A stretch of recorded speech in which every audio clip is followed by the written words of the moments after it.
Chapter 407. This year's first year at St. Freya Academy was a happy one to some extent, because most of the students had something to brag about when they returned home. This year at St. Freya Academy was a wonderful time that Paul's previous 10 years combined could not compare to. The young man's strength improved by leaps and bounds during this period. He stood out in the Challengers Cup, the biggest stage for young people in Shia, and even won the medal of the top 32. Because of this honor, Paul's situation in the Austin Empire would be greatly improved, and the reason why he could get to where he was today, Paul knew very well that it was Luoya's help. And if this was a direct help, then in terms of indirect help, Luoya's influence was even greater. Therefore, at the end of the first year, Paul specially came to Luoya to express his gratitude, which made the black-haired young man feel a lot of emotions for a while. Once upon a time, Paul's existence was a thorn in Luoya's heart, which made him feel uneasy when he was young. But after actual contact, Luoya found that things were not as bad as he thought.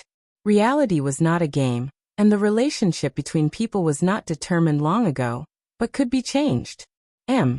What you said is indeed the factor of my help, but in the end, I just provided you with a good environment. Whether it's enthusiastically helping your classmates or taking classes and training seriously every day, it's all your own hard work, so Paul, you can be more confident. I understand, Brother Luoya. At St. Freya Academy, it was not easy for Luoya to contact Lillian, even more so for a meeting without a proper reason, but this was nothing to Paul. Under such a disguise, no one would have thought that Paul's real job was actually a spy agent, the kind that arranged for leaders to meet. I didn't expect senior sister to choose to meet here, isn't it a little too revealing? Don't worry, I've already asked the Magician Legion to set up a barrier around here. The people outside can't see us. You miss it very much, right? Don't you think it's very suitable as the place where we met for the first time, and the last time before the holidays? Luoya nodded as he listened to the girl's words. More than half a year ago, Luoya and Lillian had met here for the first time. They had looked at each other from afar, and were ready to fight. At that time, Luoya was a problematic student in the eyes of Lillian, who was in charge of maintaining order. Luoya was always on guard against this genius of the Aikman family. Thinking about the same thing, the two looked at each other and smiled tacitly. The purple-eyed girl looked at the setting sun, and lifted her hair by her ears as she sighed. Okay, you have to take care of yourself during this time. There shouldn't be any problems in the Austin Empire, right? This time Lillian, who was originally the favorite to win the championship, didn't win the Challengers Cup. The girl also had two good brothers who couldn't wait for her to die. It was impossible for Luoya not to worry about her after being away for so long. Don't worry. I'm not at the point where I need you to worry about me. It's just a small matter. Lucas and Aubrey can't do anything to me. Besides, have you forgotten that there's Paul now? After getting a good ranking, my brothers will probably target him. So, although the pressure on my side seems to be great, it's actually less than in previous years. Luoya blinked in surprise after listening to Lillian's explanation. He didn't expect that the consequence of him helping Paul would be saving the country in a roundabout way. This time, when Paul returned to the country, some political adventurers and guys who liked to bet on both sides would probably find him. In addition, as a male, Paul's danger level in the eyes of his two brothers had risen sharply. He might even become their primary target. With this thought in mind, Luoya looked at Lillian and felt a little relieved. Then, he informed the girl about the progress of Estrad's matter. Lillian, who heard that Wilhelmina was willing to move around the knight's country for this matter, breathed a sigh of relief, and said that she was willing to help if necessary. For a long time, Lillian had a vague feeling that Emperor Lucas might know that she had the king's blood, and had some understanding of the Akot family. It's okay to investigate this, but senior sister must be careful. Emperor Lucas' ban is very strange. There might be a problem. After exhorting each other for a while, Luoya and Lillian reluctantly bid farewell. The young man's final matters in the academy were settled, and the day of his departure was getting closer and closer. After bidding farewell to Lillian, Luoya, who had a long journey, first began to prepare to return to his country. But before that, a certain beautiful teacher had something to discuss with Luoya. Ai Lizzie, who was also a member of the Akat family, also came along. Long-distance relationships were difficult. Long-distance relationships were even more difficult when one party had not made a clear statement. It couldn't be helped. Ever since he fell out of love when he was a student and plunged into work, Chris had not been in a relationship for close to 20 years. The old 24K purebred single dog, coupled with the fact that he had become more mature as he got older, he was not as bold as he was when he was young. "Ai Lizzie, I see that you have a good relationship with Luoya. How do you usually get close to him? Is that so? Then is there any strategy to settle this once and for all? Settle this once and for all? It's better to drug him." Hearing the criminal plan that popped out of the girl's mouth, Chris was dumbfounded. However, Ai Lizzie was unusually calm, as if she was talking about a trivial matter that was not worth mentioning. "No, but most people would be angry about this kind of thing, right?" Looking at the silver-haired girl who calmly talked about the aftermath of the incident, Chris was once again dumbfounded. However, he immediately understood that Ai Lizzie's experience was not something that she could learn from. After thinking about it, Chris could only look for the more reliable Luoya. After the young man and Ai Lizzie understood the situation, they also started to think about it. As for father, he has never been too close to women. However, the women who looked for him before had some problems as well, so we can't generalize them. Under the black-haired young man's hurried words of comfort, Chris finally calmed down after hearing the bad news. Ai Lizzie also came up with a plan by the side, and the final conclusion was to inform Chris in advance after receiving the news of Kadia's return. First, the two of them would meet, and the rest would depend on Chris himself. After discussing Chris's matter, Luoya and Ai Lizzie's return trip was finally settled.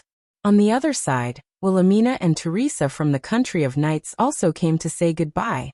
Due to the bloodline connection between the two of them, Wilhelmina and Teresa made a special trip back to the country of Knights to visit Luoya before they left. The two of them didn't have too many deep conversations, and they only wished each other a safe trip. Stuart and Brittany were still here. The war goddess was currently keeping an eye on Garak. Garak had been on tenterhooks for a while, but he had suddenly calmed down recently. It was likely that he had found a way to escape. As for Juliana, she was the most troublesome person to deal with. However, because of this incident, the seed of doubt was planted in Luoya's heart. Perhaps Ai Lizzie's bloodline was hiding some sort of secret. This possibility was becoming more and more likely, but no matter what, the girl was still the family member that he treasured the most.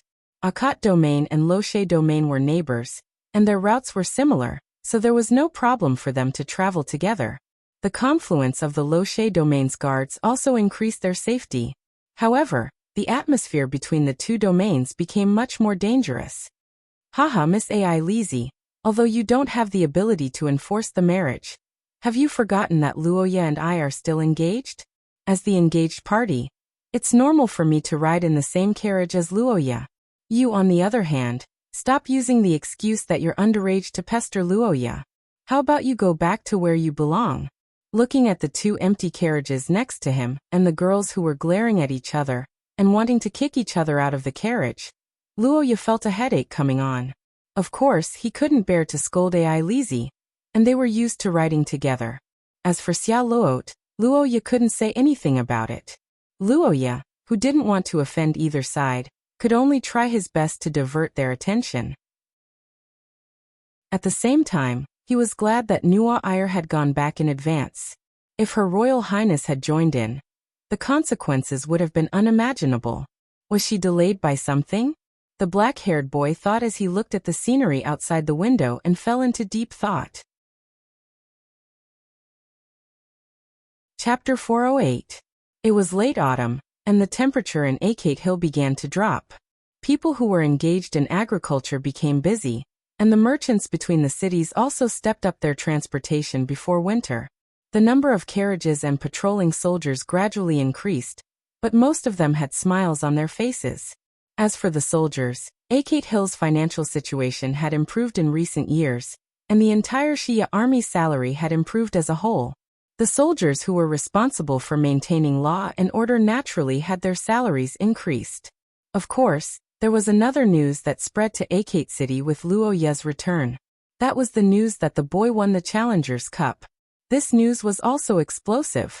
Even in Akate Hill, which was far away from the Kingdom of Scholars, many people knew the importance of this award and the honor it represented after hundreds of years of publicity.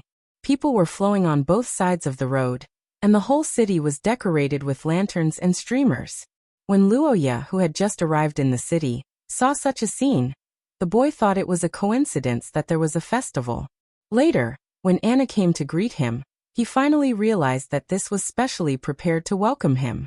You misunderstood, young master. Although this event was prepared by the mansion, the people came spontaneously. Most of the expenses were paid by us. Everyone welcomes your return from the bottom of their hearts. The announcement of the celebration has been released a week in advance, so it did not affect normal business activities, nor did it cause traffic congestion. Moreover, the expansion of the city gate that you left behind before you left has been completed, so the side gate is enough to deal with emergencies. 1 second. Remember, after listening to Anna's explanation, the boy couldn't help but nod. After thinking for a moment, he stood on the carriage and waved to the crowd. The people on both sides saw this and cheered. Looking at the excited response and the smiling people, Luo Ye's exhaustion from a month of travel was swept away, and his heart was unprecedentedly warm. The black-haired boy arrived at the familiar mansion under the warm welcome of the people.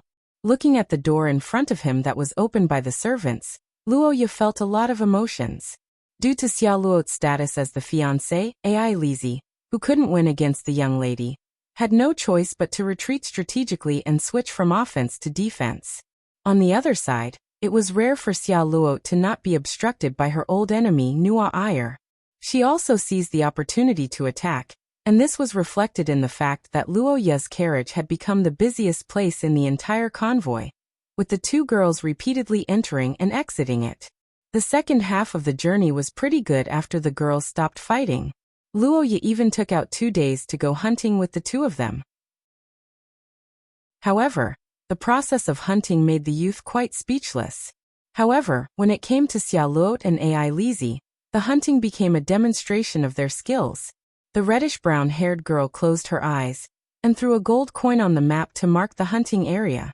Then, Ai Lizi released a silver bird to scout the area, and finally, a spell was cast to settle it. Luo Ye wasn't surprised by the girls' achievements, but to the soldiers and guards, the two girls' abilities were quite amazing. After a series of operations, the team was overflowing with joy. Facing the proud girls who came to show off their achievements, Luo Ye could only praise them. Originally, the young lady wanted to accompany Luo Ye all the way to Akate Hill, but Luo Ye unexpectedly sent a letter urging them to hurry up. Both Luo Ye and Xia Luo were a little puzzled, but then the girl seemed to remember something. After comforting Luo Ye, she left in advance. In fact, Luo Ye was the same. When they were a week away from Akate Hill, a messenger in the convoy left in advance to inform Kadia. For the two who rarely spent time together, this holiday was a rare opportunity to get together. Life in St. Freya's Academy may be colorful for him. The glory of being the champion of the Challengers Cup also made him unparalleled in the limelight in Leinster, but these were not important to Luo Ye. Luo Ye liked the smell of paper and ink in the study of Akate Mansion. He liked the afternoon sunset in the bedroom where he grew up. He liked the refreshing tea that Anna brewed for him in the early morning. Perhaps these were not worth mentioning in the eyes of others, but to him, they were a portrayal of his daily life and a peaceful place to belong. Leaning against the back of the chair in the dining room, Luo Ye carefully tasted the black tea in his mouth. Behind him, Anna stood quietly in her maid uniform, telling the young man about the progress of Akate Hill. The silver-haired girl sat quietly by the side and listened. Before Luo Ye knew the details, Ai Lizi wanted to hear the young man's honest evaluation from the heart. This was also an important reference for the girl to measure her value because Ai Lizi could not accept that she was useless to her brother. Chapter 409. In the dining hall of Akate Mansion, the black-haired boy frowned as he listened to the maid's words. Beside him, Ai Lizi also put down her teacup in surprise. Her heart was filled with questions. For a long time, Nuo Air had attached great importance to the exchange of letters with Luoya. Every month she would send 2 letters. This was a mandatory task that Nuo Air had put forward. There was no limit to the number of letters. It was said that it was necessary to ensure safety. Of course, most of the content had nothing to do with safety. It could be said that Nuo Air relied on a long time of persistent correspondence to suppress AI Lizi's many schemes. Every weekend, when the letter from the Holy Capital arrived, AI Lizi would grit her teeth, but there was nothing she could do. Because of this, Nuo Air attached great importance to letters. Needless to say, Luoya's birthday, even if it was an ordinary holiday, they would still write to greet her. This time, the boy had won the Challenger's Cup and returned, bringing glory to the entire Saint Maester Empire. How could Nuo Air not write a letter to congratulate her? The reason Nuo Air returned early this time was because of the awakening of her bloodline. Considering the safety issues and the many possible consequences, this matter had not spread. Adhering to the principle of keeping secrets, Luoya didn't even tell AI Lizi, so the girl didn't know about it. However, Luoya, who knew, was very worried. Writing a letter obviously didn't require a lot of energy or physical strength. Nuo Air couldn't be indifferent after learning that Luoya had won the championship. She would write a congratulatory letter no matter what, but under such circumstances, the boy didn't receive a letter. Could it be that something happened to Nuo Air? Young master, there is indeed no letter from Nuo Air in the recent period of time, but this is very likely due to the traffic in the Holy Capital. That's right. Because winter is coming soon. The Holy Capital is organizing an accelerated autumn harvest to make the last supply run to Tucker Fortress. During this period of time, the traffic over there is rather chaotic, so it's inevitable that the letters will be delayed. Hearing Anna's words, the black-haired youth who didn't know much about the situation in the Holy Capital finally heaved a sigh of relief. After thinking for a while, he decided to wait. In theory, Nuo Air's safety was guaranteed once they entered the theocracy. In the country where the Vatican was located, there was no force that could threaten Nuo Air, nor was there any force that dared to do so. Any cult that dared to do so would have been eradicated 1,000 years ago. Although there was something wrong with Earl Eric's family, Heathcliff and the Acate family were currently in an alliance. Brian wouldn't dare to act rashly, and from the perspective of benefits, attacking Nuo Air was meaningless. Moreover, even if these were not mentioned in terms of influence alone, if the Eric family had really revealed their true intentions, the church would have been in chaos long ago. How could it still be so calm? No, it's nothing. Haha, it's itchy. In the current situation where there was a serious lack of information, in theory, there was no need to be overly worried. Luoya did have a bad feeling in his heart, but the youth didn't want to affect the atmosphere at home and make AI Lizi, who had just returned home, nervous. In the next few days, Luoya and AI Lizi entered a period of recuperation after a long journey. They didn't go out much. After a series of battles in the Challenger's Cup, the youth had a deeper understanding of his own strength, and he had the idea of advancing to a higher level. On the other hand, Luoya also made arrangements for Nuo Air. The youth didn't passively wait for news.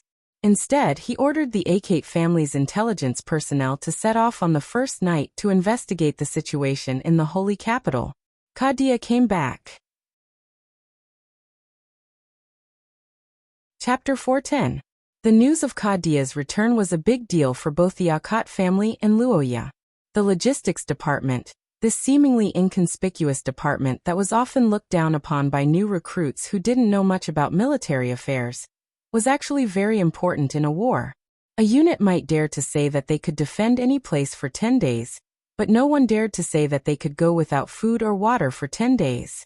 Morale was something that couldn't be seen or touched, but it was the common goal of countless famous generals since ancient times. There were many ways to raise morale. For example, a winning streak could cultivate pride, loyalty could be cultivated through years of service, and even rewards could increase morale to a certain extent. However, to maintain morale, food supplies were indispensable. Luoya had seen throughout the history of 2 wars. The only army that could withstand all unfavorable conditions and still maintain a high level of cohesion, combat effectiveness, and morale was the army under the red flag. However, Even those great men had always strived to fill their stomachs. After the news of Kadia's return to Akat city spread, the mansion could be said to be filled with jubilation. After Kadia, Luoya, and even Ai Lizi left one after another, Akat mansion was deserted for a long time due to the absence of their masters.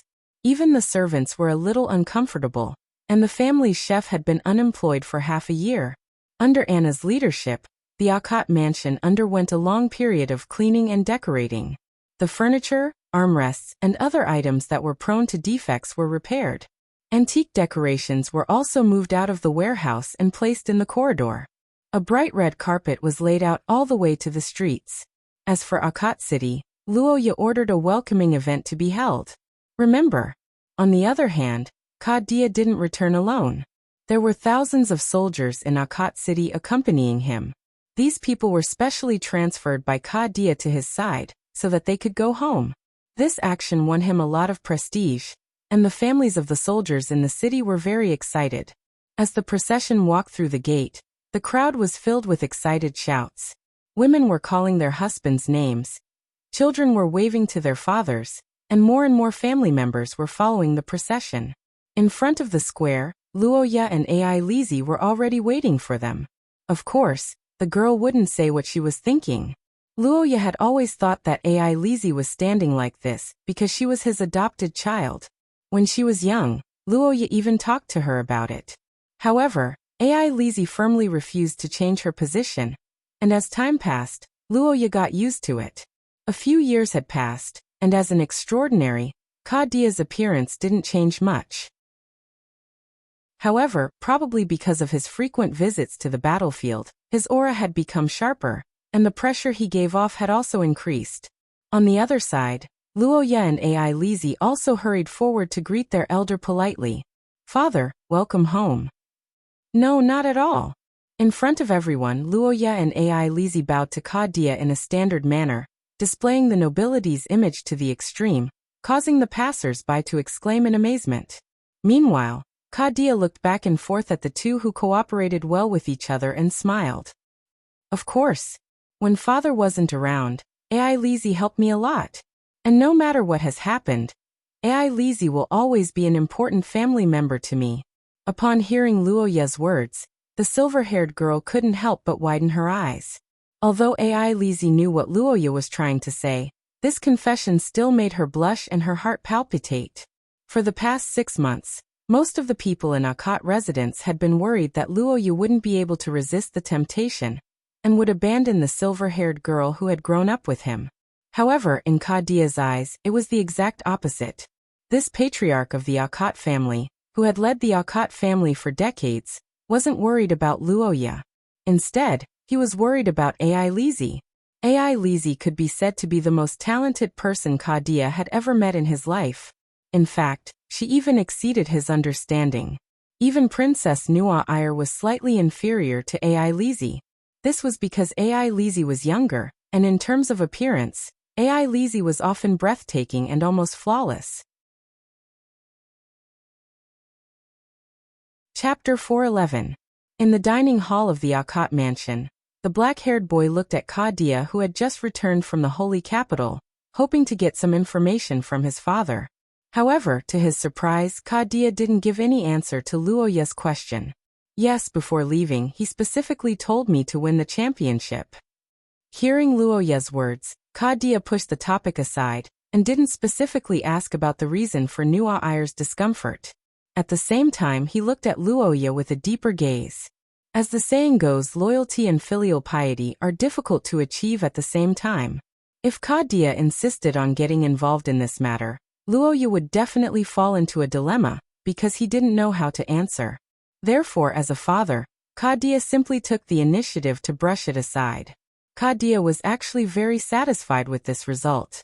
After all, in his opinion, as a frontline general for the current theocracy, unity and stability were the most important. Because everyone was lost in their own thoughts, there was a rare silence at the Akat family's dining table. Seeing this, the silver-haired girl took the initiative to start a topic. Kadia was taken aback when he heard this, but after thinking for a moment he smiled and said, "I'll remember it in 1 second." Kadia shook his head, and explained the reason for Luoya and the others. Logistical supply seemed easy, but in fact it was a military operation with high requirements for discipline. During this process, the soldiers must march as quickly as possible under the premise of maintaining vigilance to reduce the loss of food on the way. Moreover, the team's reconnaissance ability was also very high.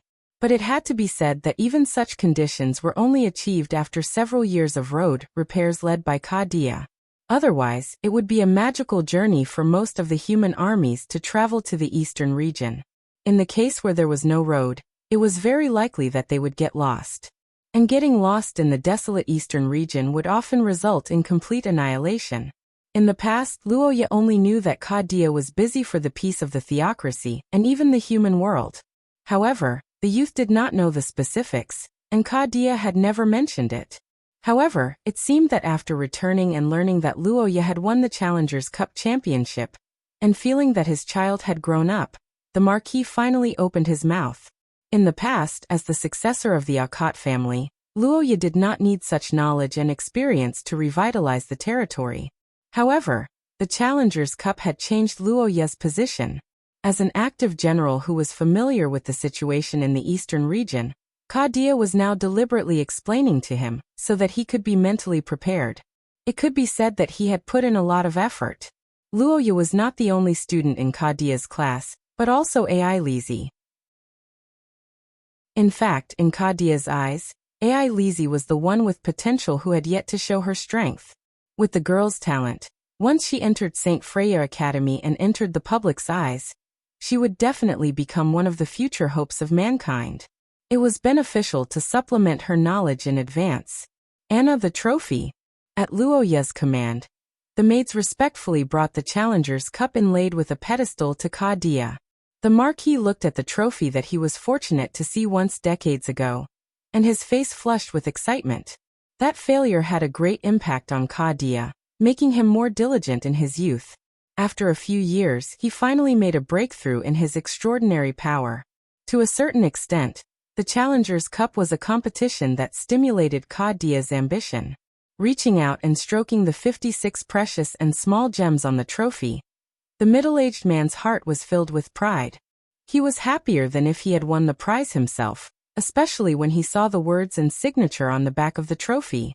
These words are only for the winner of the 56th Challengers Cup. Good, very good. By the way, Father, Teacher Chris may come to visit in a few days. She is an old acquaintance of yours from the academy, right? I wonder if it's convenient for you to meet her? The middle-aged man replied resolutely to Luoya's question. On the other side, Luoya and Ai Lizzie looked at each other and breathed a sigh of relief. No matter how good their relationship with Teacher Chris was, they had to respect their father's opinion. This was the bottom line of Luoya and Ai Lizzie as children. Fortunately, Kadia's impression of Chris was better than expected. Coupled with the bonus of the Challengers Cup championship, this might really be a chance. I understand, brother.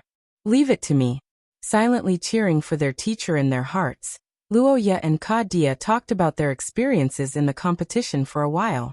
It was late at night when the three of them returned to their rooms to rest. In the next few days, Luoya reported the progress of his extraordinary power to Kadia, and the progress he reported surprised the Marquis. Yes, I can be sure of this. Especially after the Challengers Cup, this feeling of saturation has become more and more obvious. In the past, Luoya's fast advancement speed could be attributed to his family's bloodline awakening late. However, Luoya had only been at source rank 4 for less than 2 years. It was indeed beyond common sense for him to advance so quickly. Thinking of this, Kadia's gaze changed a little when he looked at Luoya. Just like Shia's law, great power was inevitably accompanied by a corresponding price. Luoya's extraordinary power advancement was godly, so the risks he experienced were far from what ordinary people could compare to. However, these youngsters had never mentioned this to him. If Luoya had not understood things on his own when he was young, and if Luoya had not overcome many difficulties without guidance, Kadia might have regretted it for the rest of his life. Although there were countless high-level extraordinaires who had died at the hands of Luoya, this did not mean that Luoya was stronger than them in all aspects. In fact, Most of Luoya's leapfrogging kills were done in the historical fragments. In the historical fragments, the ancient gods could slightly exceed Luoya's level and display greater strength. Under such circumstances, Luoya wanted to find an experienced high-level extraordinaire to guide him, and Kadia, as a veteran powerhouse of the second level of source rank, was simply the most suitable candidate. Through the explanation, Luoya also discovered the gap between himself and Kadia.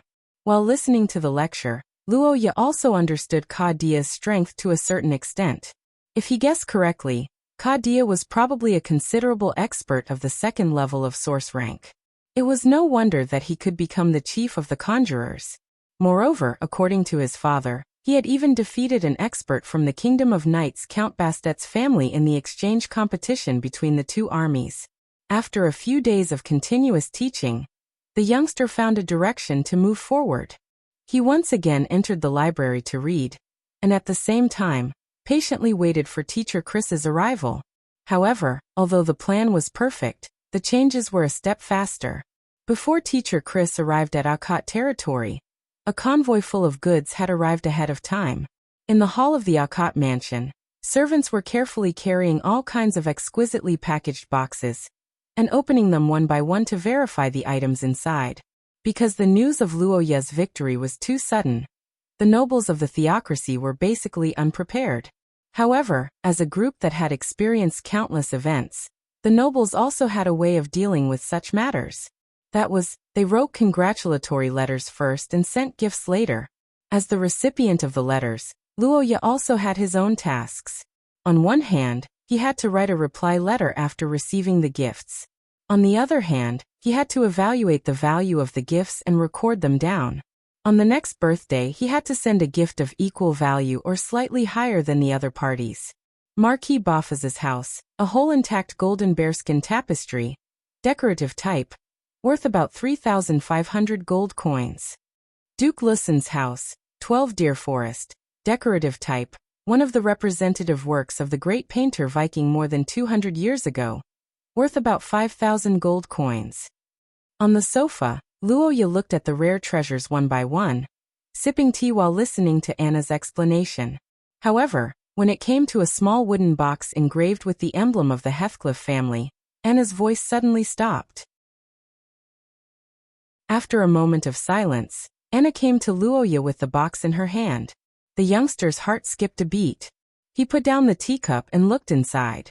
In the center of the mythical painting of the Holy See, a ring engraved with the emblem of the Heathcliff family was lying quietly on a precious red silk cloth.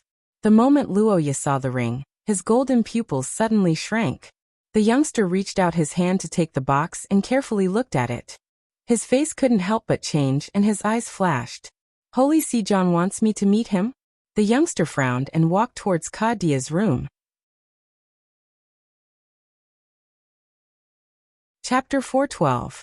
Not everyone in Shia could have a ring with the family emblem on it, because the family emblem represented authority, and giving it away was equivalent to giving away part of that authority.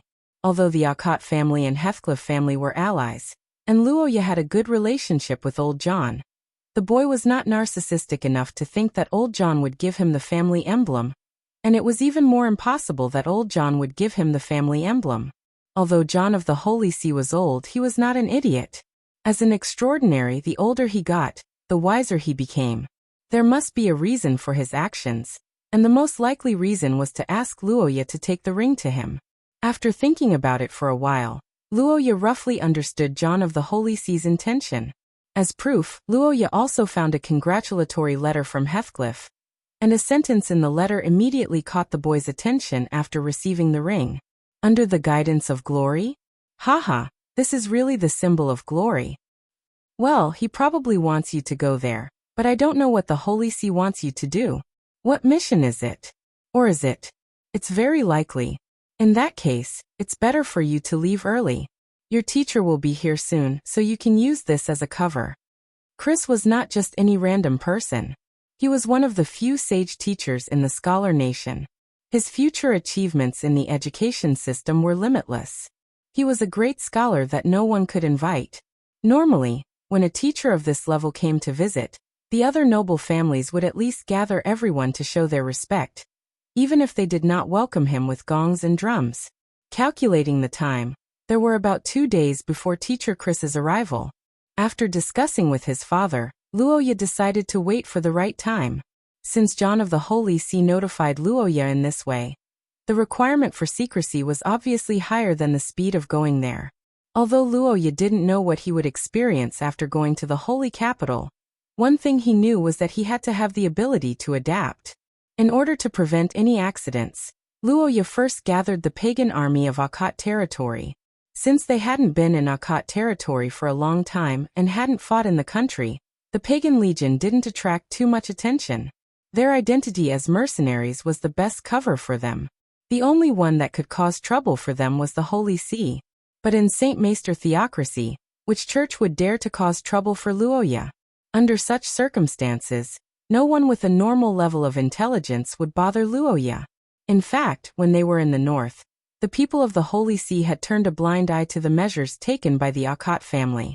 Of course, although no one would cause trouble for them, the concealment of the pagan army wasn't up to standard. The most important thing for them to go to the holy capital was concealment.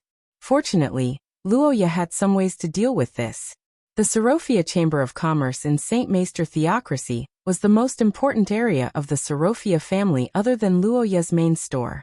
The president of the Sorofia Chamber of Commerce in the holy capital, Alvin, was an old friend of Luoya. At that time, Alvin was optimistic about Luoya's future influence in the theocracy and provided him with a lot of help. After the marriage between Luoya and Xia Luo was announced, President Alvin looked at Luoya as if he had seen a treasure. During the holidays, he would think of ways to send gifts to him. During the development of Akkad territory, he also contributed a lot. Every year from late autumn to early winter was the peak period for the various chambers of commerce. A large number of crops needed to be transported to the city to provide for the needs of the people in the city during winter. In order to speed up the circulation and stabilize the prices, several large chambers of commerce had signed an agreement with the theocracy. Under such circumstances, in order to make up for the low sales and transportation costs of the chambers of commerce, the theocracy issued a 2-month pass. The purpose of this pass was to reduce customs duties, reduce customs procedures, and exempt from searches. This was what Luoya needed the most right now. After thinking for a while, the black-haired youth sorted out a plan and began to prepare in an orderly manner. Time passed little by little as Luoya's preparations were completed, until Chris's arrival. Chapter 413. A month's time? Perhaps it was because Luoya's expression was too solemn, or perhaps it was because Arvin himself had confidence in the Holy See. The middle-aged man added after this sentence. Well, I understand. Thank you for your help, President Arvin. The middle-aged businessman responded to Luoya's gratitude with a smile. His amiable look made people like him even more. The black-haired young man shook his head and sighed at the wily old fox. At the same time, he felt a little relieved. Nuwa Iyer was the princess of a country. If something happened to her, too many people would be implicated. It was almost impossible to hide it. Since the Sorofia family said that nothing major happened to the Holy See, then the situation with Nuwa Iyer must still be under control. Luoya had the system, so he did not suffer much in the aspect of bloodline. However, many ordinary extraordinaries had to endure great risks and pain to upgrade their bloodline. Being bedridden for a month was already considered good. There was even the risk of failing the upgrade and losing their lives. If it were someone else in this situation, Luoya would probably think it was normal to not see him for 3 months, let alone 1 month. After all, compared with the power brought by the golden bloodline, anything was possible. However, everything was different when this person was a blonde angel. With a silent sigh, the black-haired young man entered the Chamber of Commerce to rest under the guidance of President Arvin. At the same time, he quietly waited for the arrival of the knight. With the royal family emblem ring, one could indeed meet John of the Holy See directly. However, if the operation was carried out secretly, it would naturally involve methods and methods. In the Holy City, The entire Holy See and the various departments of the palace had dozens of different organizations. Some of them were well known, while others were obscure. However, if Luoya wanted to meet John of the Holy See in secret, there was only one choice: the Inquisition, the headquarters of the judges. Most of the people in it were fierce, but they were also some of the most devout people because they were the warriors on the front line of the battle against the cultists. As part of the church's regular army, the inquisitors face far more danger than the ordinary army of any country. Ordinary soldiers fought on the battlefield, but to the inquisitors, they lived every moment of their lives on the battlefield. The number of inquisitors who died on the battlefield might not be more than the number of inquisitors who were assassinated silently in their daily lives. This was the consensus of the Inquisition. Every year, there would be new inquisitors who died outside of the battlefield due to carelessness. But even so, there would always be more inquisitors. Luoya had a very high respect for these warriors who had silently contributed in the darkness. Some of them had concealed their identities and were reclusive. Some of them had sinister and distorted faces because of the vicious curses. However, the nobility of the soul couldn't be limited by the physical body. In Luoya's eyes, they were all light. Only in such a place could he be assured to come. The Inquisition was an organization directly under the Holy See, and was directly responsible to the Holy See. Moreover, the inquisitors in the Inquisition were all military personnel. The importance of military secrets far exceeded that of other departments. If Luoya was John of the Holy See, he would definitely instruct the people here to contact him. The Inquisition was different from other organizations of the Holy See. There was no one guarding the entrance. In other words, there were no visible guards at the entrance. "Sir, please state your name. Show me the relevant items that can prove your identity, and tell me the purpose of your visit," the young man said as he took off his hood and took out the identification card that he had prepared in advance. As he expected, the inquisitor at the entrance didn't show any surprise at Luoya's arrival. In fact, when Luoya heard his name, the inquisitor let down his guard. Yes. Today was different from the past. After winning the Challengers Cup, Luoya's influence had skyrocketed. He had already become one of the representatives of the Holy Mestre Empire. His relationship with the royal family was also very close. It could be said that he was an upstart in the current era. And it was obvious that Luoya had already discovered them. If the young man spoke, even the inquisitors who were used to seeing storms and waves wouldn't be able to continue monitoring him. As time passed, the feeling of being watched by the young man gradually subsided. Not long after, the guard at the entrance returned and led Luoya into the depths of the Inquisition. The two of them passed through rooms and corridors one after the other, finally arriving at a dark room lit only by a lamp. In the depths of the room, a red-haired man calmly looked at Luoya with a serious expression. "Thank you for your kindness, Count Hanks. Please forgive me for my sudden visit. I have long heard of your great name, and it is my honor to meet you." As the person in charge of an important position in the Inquisition, although Hanks was one of the most important ministers of the Holy Mestre, he rarely appeared in public. In fact, this young man not only held a position in the Holy Mestre, but he was also a noble in the palace, and his title was a count. In just a short sentence, Luoya let the suspicious head of the Inquisition feel the full trust of the royal family of Hezekrit. Hanks, who noticed this, changed his attitude slightly. He stood up and shook hands with Luoya. "Yes, sir. Yes, it is a promise brought by a ring. I understand. Then Lord Luoya, please come with me." An hour later, Luoya secretly went to a familiar but unexpected place under Hank's arrangement, the palace of the Holy Mestre Empire. If the meeting was in the headquarters of the Holy Mestre, then Hardadef would be the Holy See, and Luoya would be facing a secret official mission. But if the meeting was in the palace, then Hardadef would be the king and the head of the family of Hezekrit, and this meeting would be more of a private one. The Palace of Saint Lorraine was well maintained this year. Legend said that the building, which had the same color as the feathers of angels, was as holy as ever in the winter night. The red-haired head of the Inquisition, Hanks, led Luoya into the empty palace. The guards around them had obviously been replaced by members of the Inquisition. From the perspective of having a close relationship with the royal family, Hanks, as a noble in the palace, should be close to Luoya. But for more than an hour, Luoya felt that Hanks was observing him more, and even a little wary of him. This word appeared in the youth's mind and he raised his eyebrows, but he didn't care too much. After all, skepticism was the judge's way of protecting themselves. If Hanks was so close to him that he couldn't wait to be sworn brothers, Roja would find it strange. I understand. Thank you for escorting me, Count. After tidying up his appearance and signaling to the guard at the door, the golden and mahogany door finally opened slowly. Luoya strolled into the room, found a guest seat, and sat down. He looked at the exquisite decorations on the wall and waited attentively. Not long after, the door between the thrones opened, and a white-haired old man walked into the room. Well, child, it's just the two of us here. You don't have to be so polite.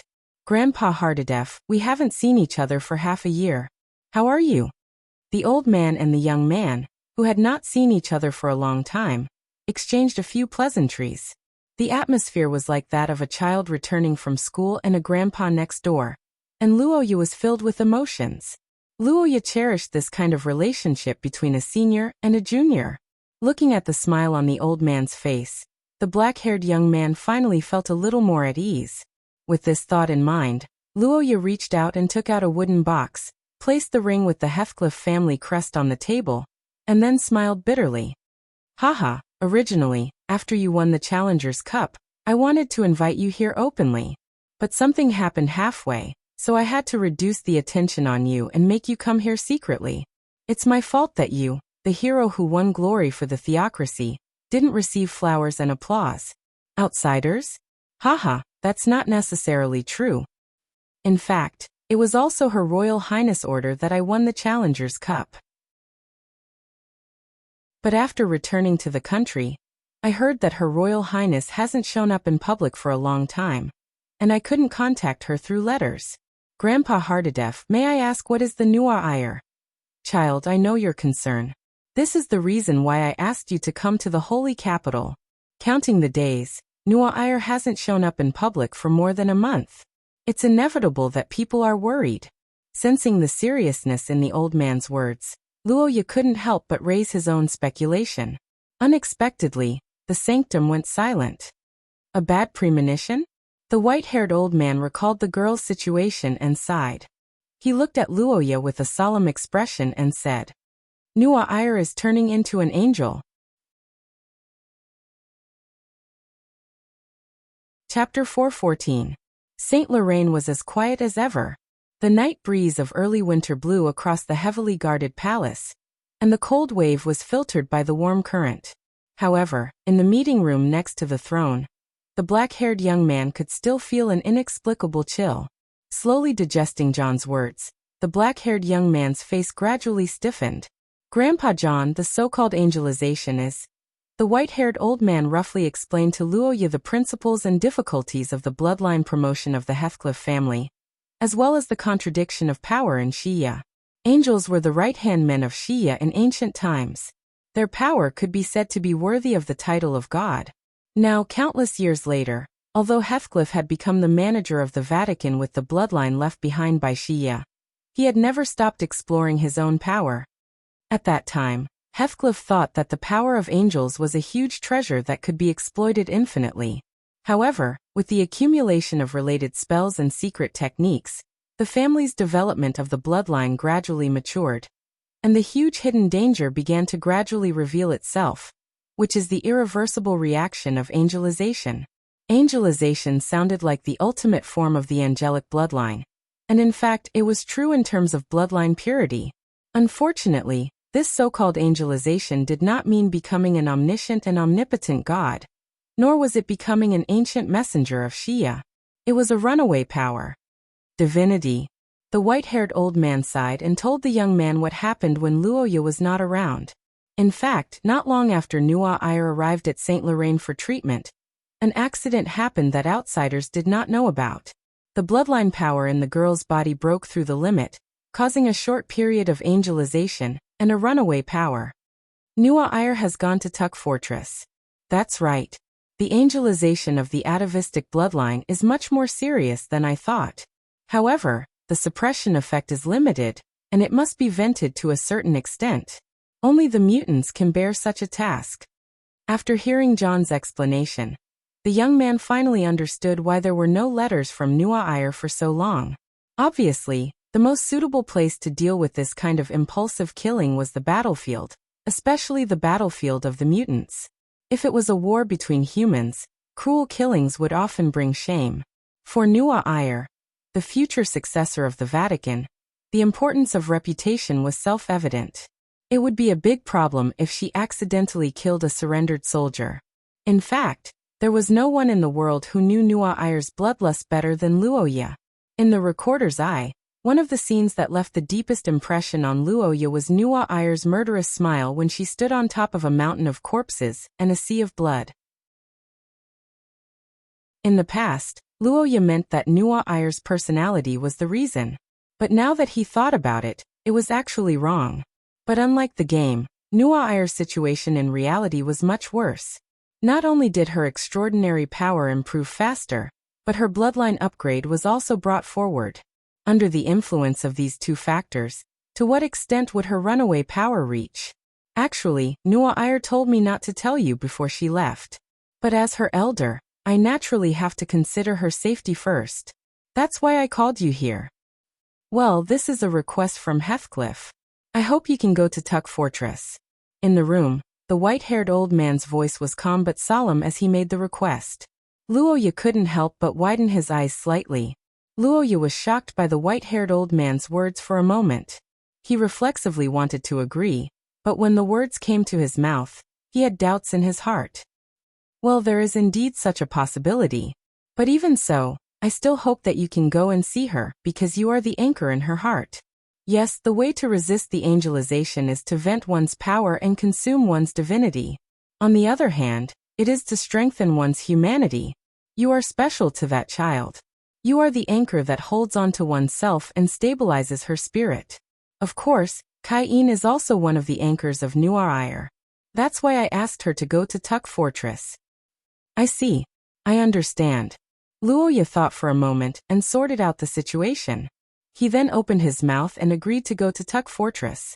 The white-haired old man was relieved to see this and told the young man about the following arrangements. Because the matter of Nua Iyer's bloodline upgrade was still a secret, Luoya's departure naturally couldn't be made public. For this point, Holy See John adopted the old method, which was to let the most trusted inquisitors take on the task of escorting Luoya. Of course, Luoya's own guards could also follow. Grandpa John, did something unpleasant happen between Count Hanks and the Akate family? I always feel that he is a little wary of me. Is that so? I understand. I'm afraid the atmosphere of this trip won't be too good. Nua Iyer was one of the rare atavistic bloodlines in Heathcrete.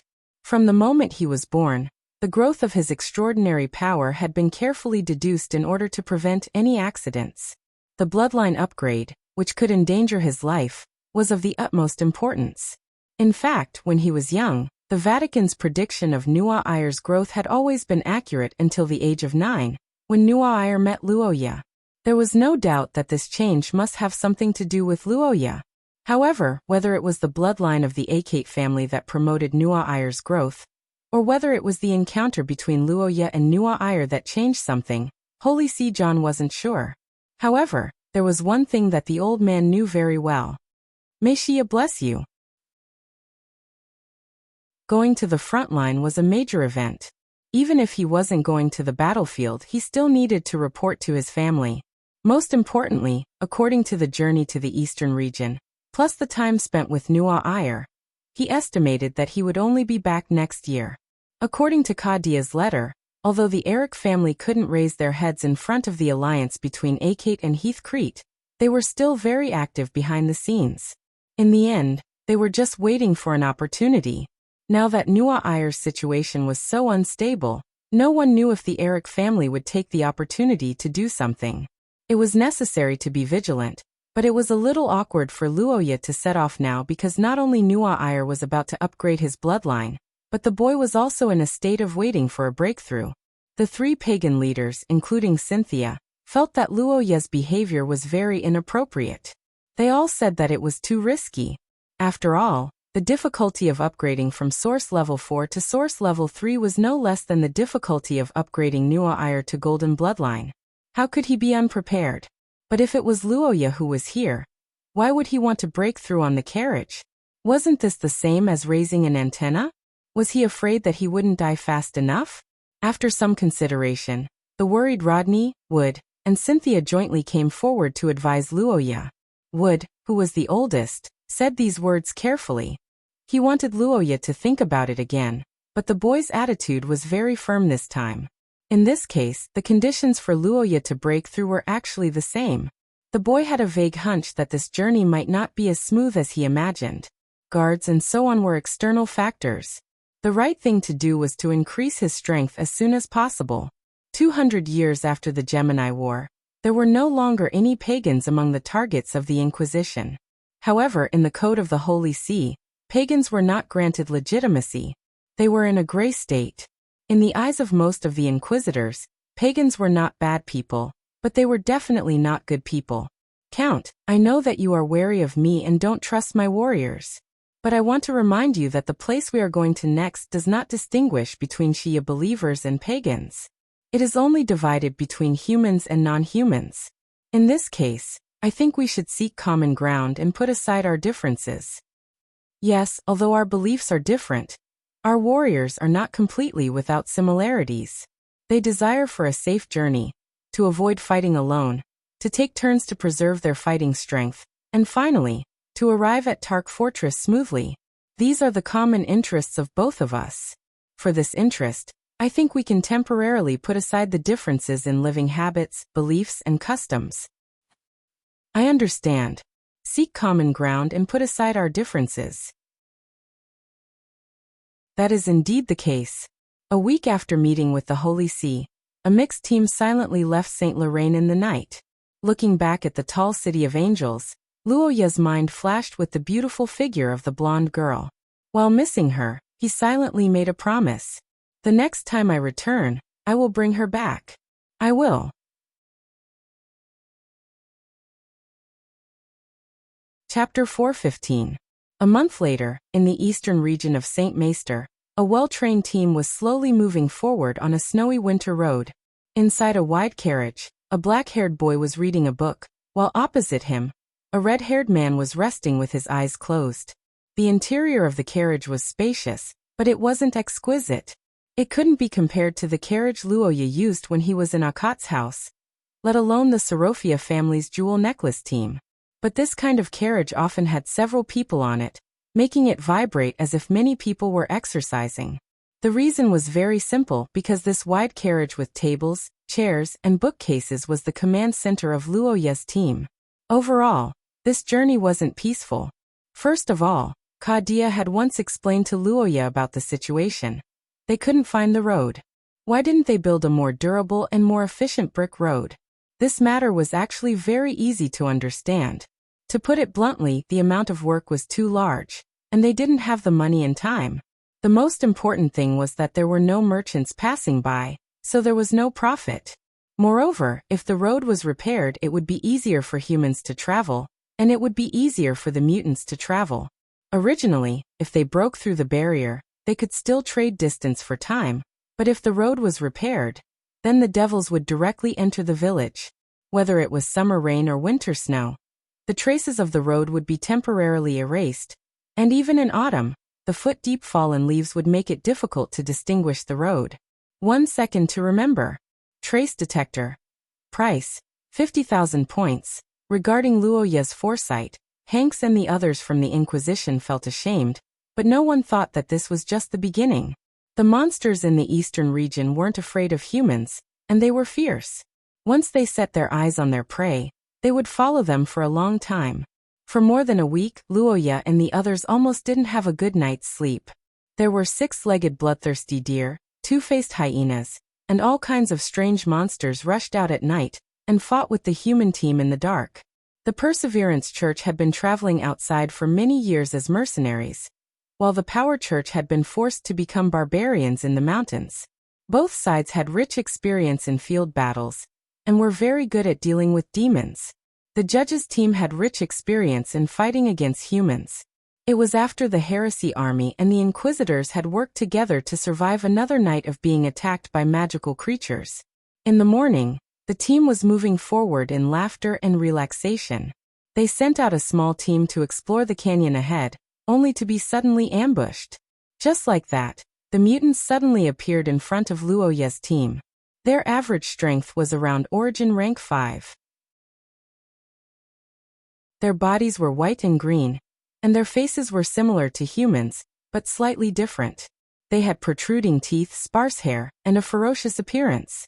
After seeing the corpses of the mutants, even the solemn and silent Hanks changed his expression, showing a natural fear towards humanoid creatures. However, Luoya was rather calm, because he had seen similar scenes before. Why are you panicking? They'll die if they're killed. What's there to be afraid of? In terms of body structure, they were basically the same as ordinary humans. They knew how to ambush and use weapons, which meant that they had intelligence. However, they didn't retreat after attacking for a long time, which meant that their intelligence wasn't high. During the battle, Luoya heard strange cries, which should be the language of the mutants. From this, it could be seen that they had the ability to communicate. The sudden attack of the mutants was unexpected, but it also rang the alarm bell for Luoya and the others, making the following situation complicated and confusing in everyone's eyes. It also made everyone understand that this wasn't the gentle home of humans at the back, but the front line full of foreign enemies. The whole team was further united because of this.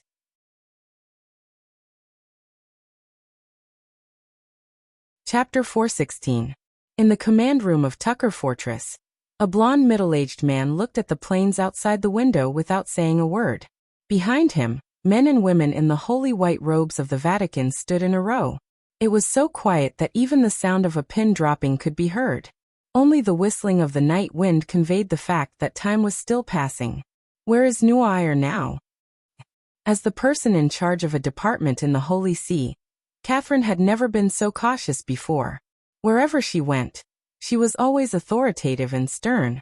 However, this shrewd and capable woman actually smiled apologetically. Unfortunately, her words didn't manage to ease the man's emotions. She was also very clear about the reason why. When this decision was announced, the bishops of the right department heaved a sigh of relief.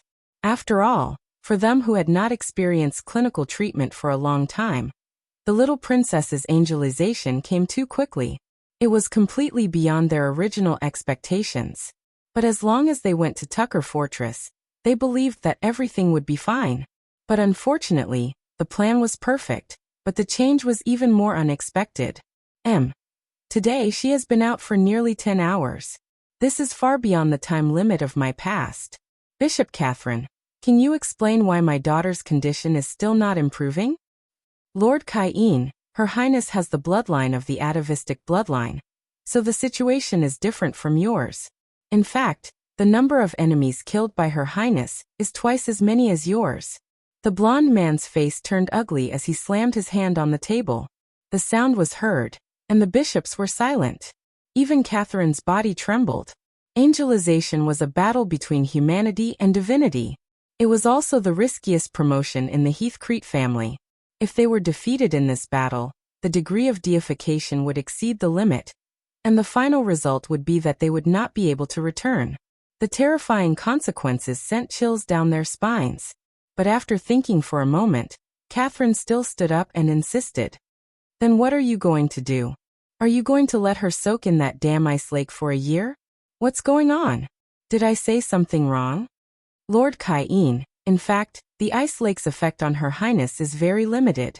It can only stop the erosion of divinity. It has no healing effect. His Highness' condition did improve today, but it wasn't because of the ice lake. It was because of the letter. After muttering to himself, the blond man couldn't help but widen his eyes. Then, he suddenly remembered one of the letters sent from the Holy Capital. Today's improvement is because of the letter? My lord, with Her Highness' current situation, we feel that her own will would be more effective than a massacre. For example, your company and letters from the people she cares about. After hearing the expert's suggestion, Prince Kai-in raised his head and looked ahead.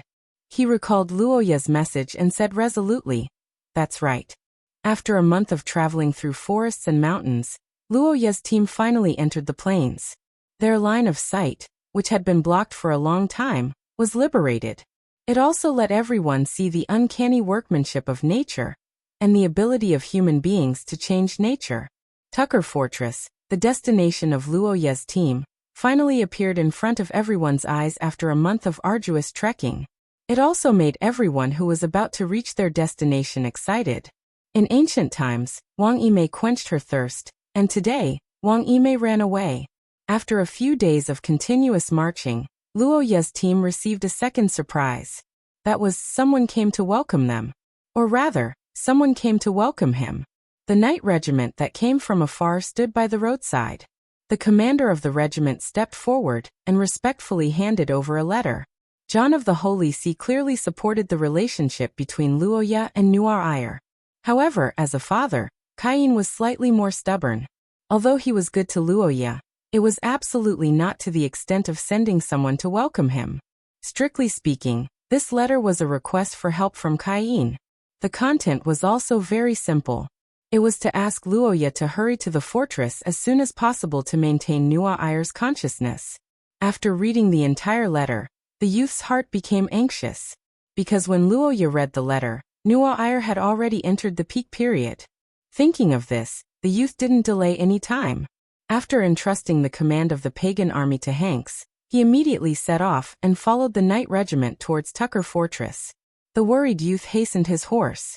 However, in the distant Tucker Fortress, boundless fog gradually rose without anyone noticing. It started to drown everything like a tide.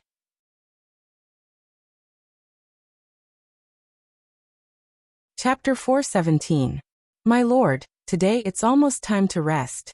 Riding at full speed, the armored commander pondered for a long time before he came up to Luoya and suggested. The black-haired boy was silent for a moment. Then he looked back at the tired soldiers behind him, and then looked at the sky that was already dark, and his face showed a hesitant look. But this kind of rapid march also had a price. For example, although the people were fine, but the horse under Luoya was already somewhat unable to hold on, not to mention now the sun had already set. Marching at night was already dangerous, and in the east where the mutants were active it was a big taboo. How long until we arrive? Can't get in? So it's like this. Since they couldn't get in, then they might as well rest for a night to adjust their state. After all, they were afraid that they would be busy later. At this time, Noir needed Luoya's help, which was equivalent to saying that the boy was one of her spiritual pillars. To be able to be respected by thousands of people in the future, as a man, it would be a lie to say that he wasn't happy, but Luoya couldn't just be happy, because recently he thought of something. In his previous life, the boy was attracted by Luoya's character, so he played the game's common line, and didn't play the female protagonist's individual branches. But Luoya vaguely remembered that when he browsed the forum, some spoiler posts did say that the female protagonists would encounter danger in the individual branches. For this question, Luoya thought for a long time, and he had some answers in his heart. The external threat of the Eric family was indeed affected by Luoya's action, and stopped the rebellion. This influence was good, but Noir's bloodline promotion in reality was advanced after she came in contact with Luoya. This was a bad thing, and the crisis caused by this would be worse than the original work. Because of his thoughts, Luoya was silent all the way, and the night regiment slowed down in the afterglow of the setting sun. The accompanying knights were relieved that they could have a place to rest today. After 2 hours, the team arrived at a town attached to Tuck Fortress. As the largest resource distribution center and resting place behind Tark Fortress, Banktown had plenty of food and other resources. As a result, it was often attacked by the mutants who crossed over the mountains. There was a sizable garrison in the town for protection, and there was even a market for military merchants. In this desolate land far away from the theocracy, Luoya, the champion of the Challengers Cup and the number one of the younger generation, had not yet spread here, but the surname of Akkad played a big role. Although Banktown was close to Tuck Fortress, strictly speaking, it was the territory of Kadia, the chief logistics commander. When Mayor Carmen found that the only son of his superior's superior suddenly appeared at the gate, he was very excited. He prepared a sumptuous dinner for Luoya and the others. The black-haired youth did not expect that he could get preferential treatment because of Kadia's name, but he accepted Carmen's kindness. Thinking of this, Luoya told Mayor Carmen about Kadia's situation, and the logistics officer also made a suggestion after learning about Luoya's itinerary. Fog. The man holding the wine glass sighed at the impermanence of the weather. Luoya smiled and did not care. After dinner, the group returned to the hotel, and Luoya slept on a proper bed again after more than a month. At midnight, when the moonlight was covered by dark clouds, a violent tremor suddenly spread out from the depths of the youth's soul, making the sleeping Luoya suddenly open his eyes and instantly wake up, and then suddenly change color. The crown stone was trembling.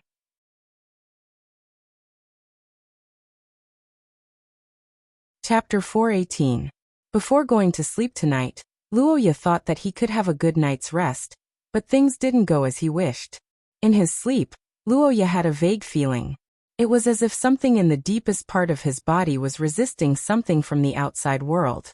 It constantly overflowed with curse power, covering the surroundings as if it was protecting itself. Then a beautiful, familiar, and frightening figure flashed in his mind. Frost, a room full of frost. This was what Luoya saw after waking up. The loss of control of power was terrifying, but at this time, Luoya didn't care about this because he could feel that the crown stone wasn't harming him. Instead, it was protecting him. When he understood this, the young man's face completely changed. How is this possible? In the center of the street, Luoya, whose body was surrounded by cold air, also saw the strange phenomenon. It was a white fog that connected the sky and the earth in the distance. It was as if the world was divided into two halves. It was spreading and rolling, and it was quickly approaching here. That fog is coming. The border guards keenly sensed the curse power in the fog and sounded the alarm. The curse signal flare rose into the sky and emitted a bright light and loud sound.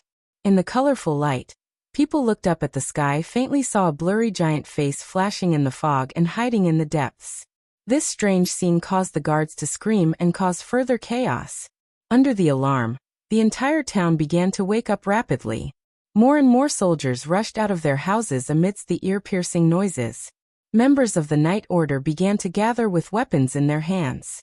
Mayor Carmen, who was fully armed, led the soldiers to the top of the city wall. The Six Disasters was a disaster that had wiped out many ancient civilizations. The number of people and the quality of their equipment had no effect on them. Even a level 1 source level master, who was comparable to a god, could not escape from their hands. It was because of this that they were terrifying.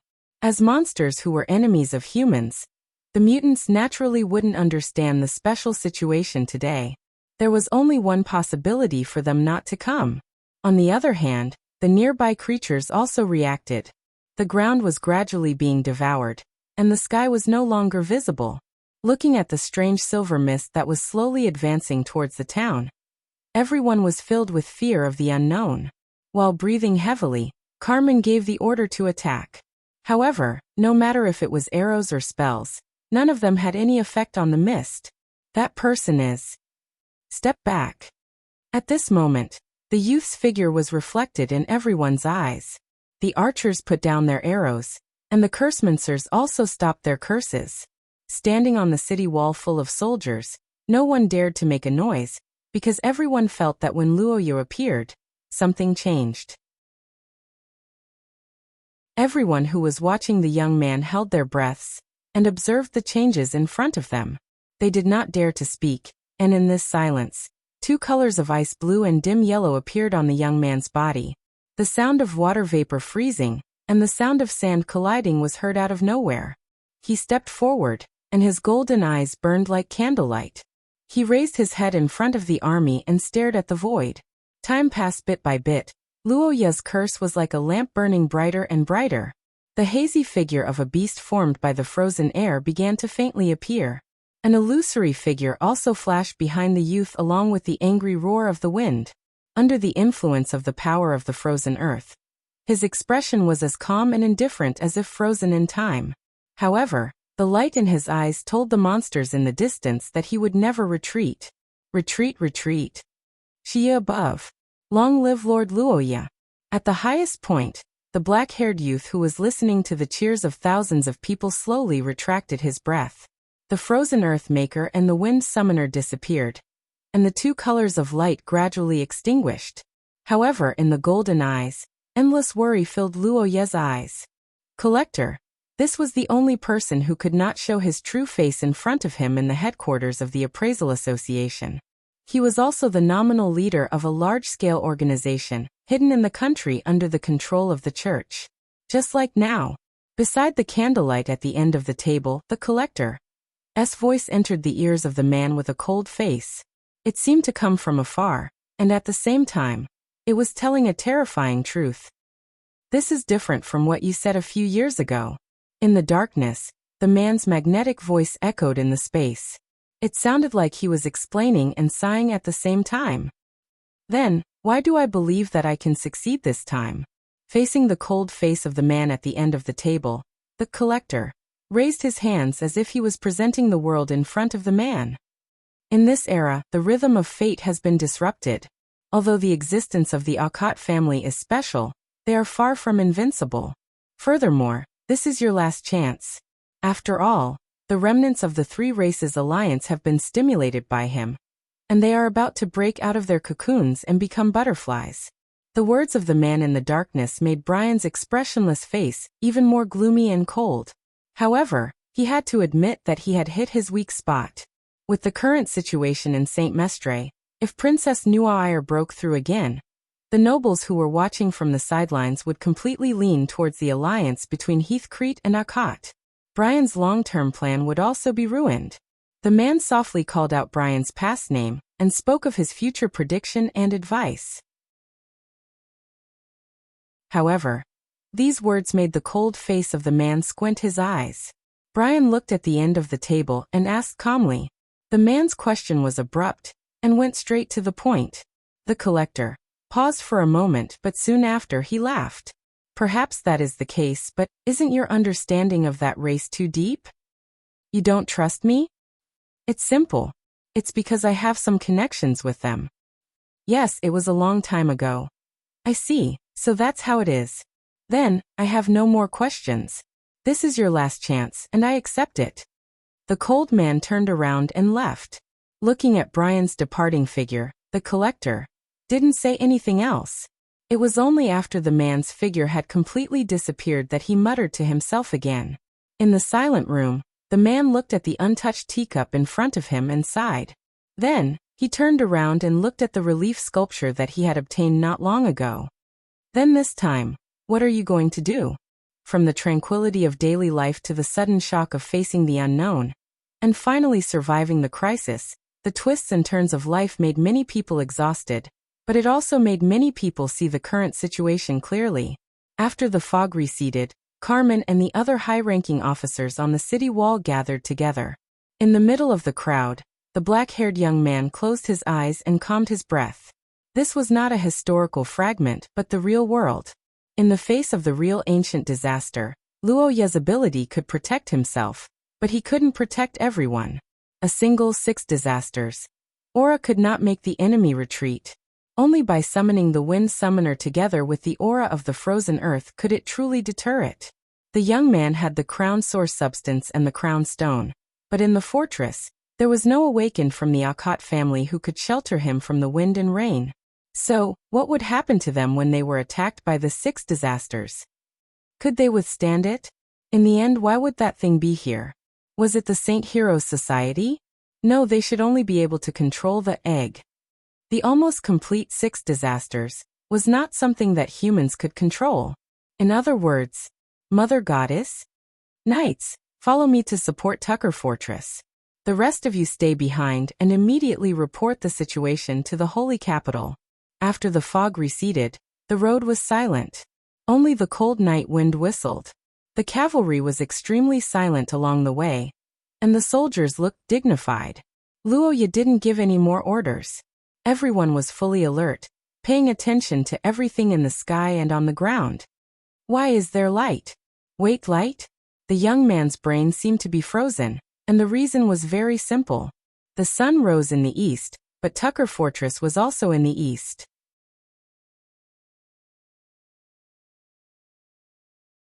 Chapter 419. The Light of Dawn. This was something Luoya shouldn't see. For the knights who rushed to the foot of the fortress after a night of attack, the fortress in front of them should be dark. The Light of Dawn may plate it with a layer of gold, but it would never enter people's sight.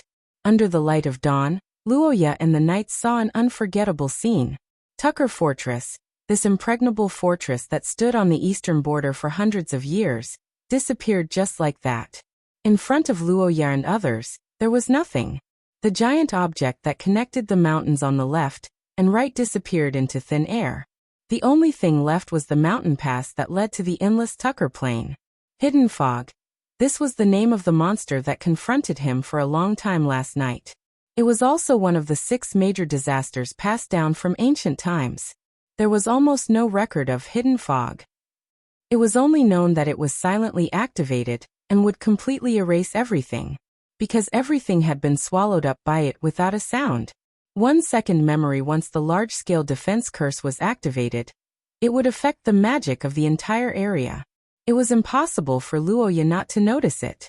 There were no traces of arrows or attack curses nearby. In other words, it was peaceful here last night. A creepy feeling climbed up the young man's back, and it also made him roughly guess the ability of this horrible monster, silently devouring space. Fortress, where is the fortress? The voices of the knights behind him continued to come. Some people were talking to themselves blankly, some people felt that they were in a dream, and some people's spirits began to gradually collapse in front of the incomprehensible reality.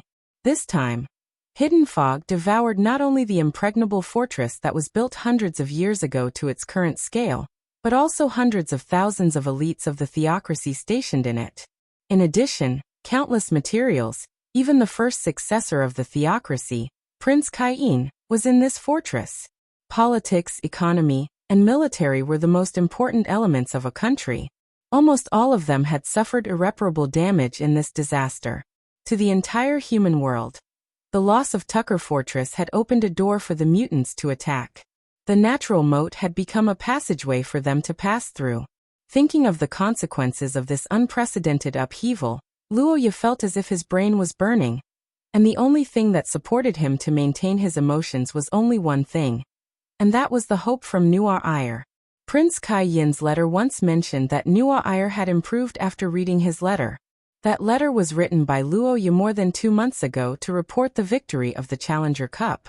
After that letter, Luoya didn't write anything else, and that was the reason why he was so anxious to come here. The black-haired young man trembled and touched his waist. He reached out to touch the feather-like pattern on his waist. Luoya's mood finally calmed down a little. It's still here, still here. Thinking of this, the young man put his hand on his forehead and pondered for a moment. Then his body burned with a red light, and a huge skeleton suddenly rose from the ground in the explosion of the curse power. The suffocating pressure shocked everyone present. Looking back at the knights behind him who were once disciplined but were now on the verge of collapse, the black-haired young man asked in a stern voice. His golden pupils flashed, and his gaze was majestic and sharp. It made the knights who looked at him tremble, as they felt some kind of indescribable pressure.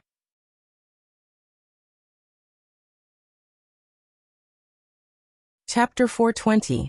Close, very close.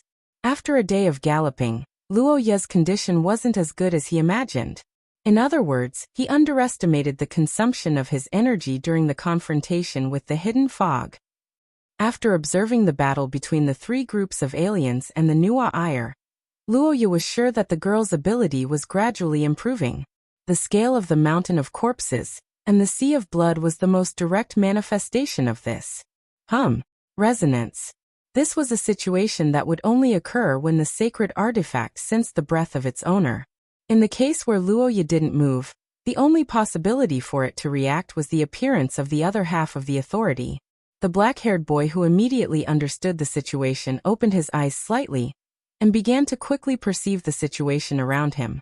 Unfortunately, what appeared in front of him wasn't the girl he was familiar with. but a light that came from afar. 1 second remembered the blazing ray with light and heat cut through the darkness. It was like a spear of stars that extended infinitely toward the boy. The hot wind that could burn everything rushed toward him, but Luoya couldn't react in time. The reason was very simple. It was a sudden and extreme attack that took less than 1/10 of a second.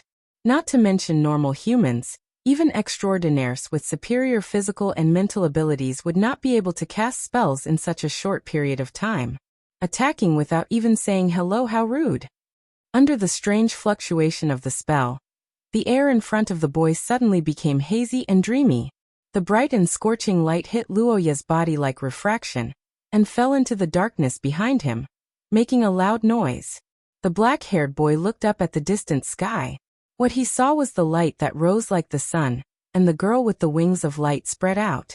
Thousands of meters away, Luoya's golden pupils and the girl floating in the air looked at each other. Both of them didn't say anything. The black-haired boy felt a chill in his heart at this moment. He knew that the most terrifying thing had finally happened. Looking at Luoya on the ground, the golden-haired angel's face didn't change at all. The once blue eyes had been eroded by the divine light, and the aura on her body was far from what it was in the past. In Luoya's eyes, the girl now seemed like another person with the same face, or perhaps another god. Has she completely turned into an angel? Turning into an angel was indeed irreversible, but Kai-in said that there was a red line to turning into an angel. As long as one didn't cross it, there was still hope. So, did Nuair cross this line? Nuair. It's me, Luoya Akot. Do you still recognize me? Facing the sky and earth, Luoya looked up at the sky and asked with a hoarse voice. His eyes were focused on the figure in the sky. Then he saw a scene that could be considered as his salvation. The silent white flames began to burn on the girl's body. At the same time, an indescribable pressure suddenly fell on Luoya. Under the huge pressure of the god's aura, the ancient gods from the distant shore appeared one after another. However, this terrifying pressure didn't bring fear to Luoya, but surprise. Seeing the changes in the girl's body, Luoya's golden pupils suddenly shrank. Thousands of emotions surged in his heart, and for a moment he even choked up. The agitated curse power roared in the boy's body, and rushed up to light up his eyes. The figures of Gulandair, Paitila, and Altacia turned into solid bodies one after another, confronting the expanding light in the sky. The ancient gods that appeared at the same time didn't look down on the world as they did in the past. Under the vast and mighty light that had occupied the sky, the giant golden snake narrowed its eyes. The white-haired witch was also expressionless, which was rare. The huge skeleton was silent, condensing its energy and power to the extreme. In the silence, the three gods all looked as if they were facing a great enemy. Nuair was the most powerful main character in Recorder's Eye. There was no doubt about this. She was the light of judgment, the holy sword of condemnation, the child of destiny that was born after many years in this world. Now that she had almost turned into a god, she was even more dangerous. Lord Hero, I know that you want to save her, but I advise you to give up on this idea. That isn't an ordinary angel. Give it your all, or you'll die. Angels, as a race under the primordial goddess in ancient times, had always considered themselves as the messengers of God. Indeed, most races in the outside world viewed them as sacred. But in fact, as a race, just like how humans had different talents, angels also had different levels and divisions of labor. Therefore, generations of Heathcrete's heirs had great potential. The awakening of their bloodline was a journey for them to find their roots. Or rather, to find the ancient angel who was the most similar to them and obtain and inherit their power.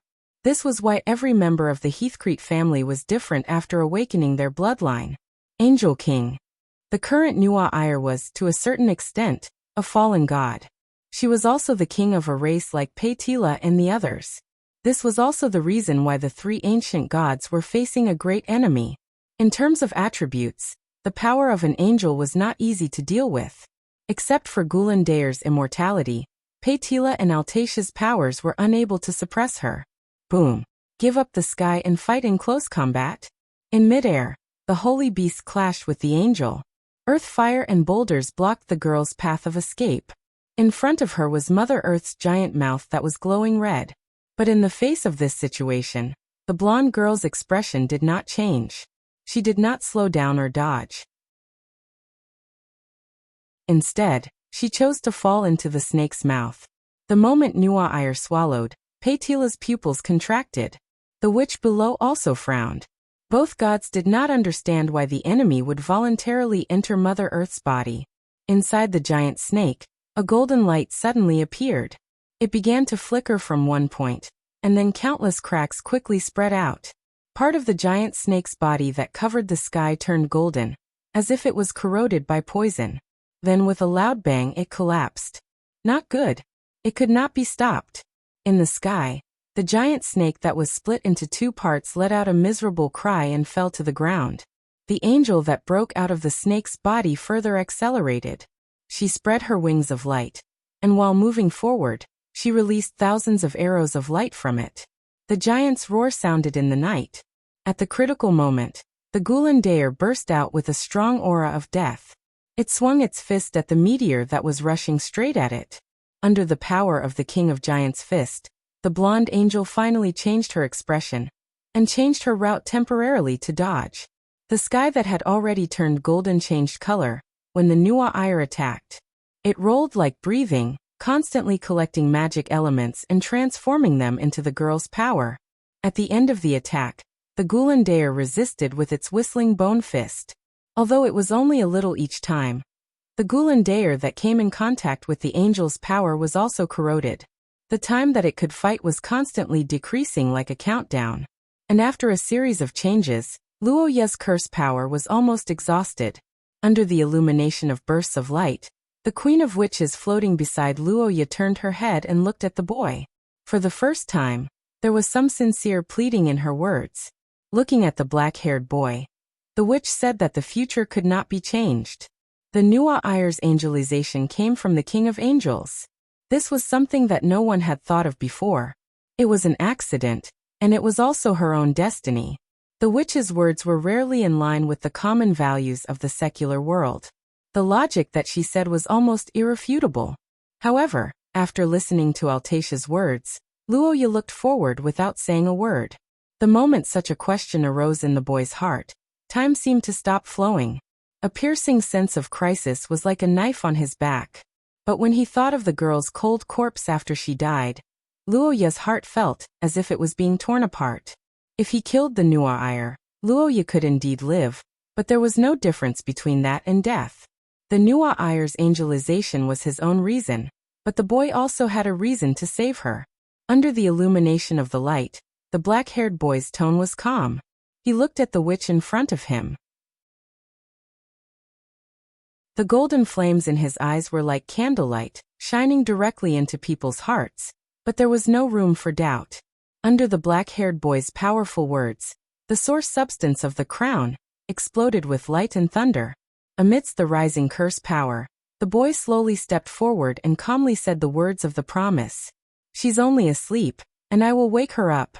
Right now, right here."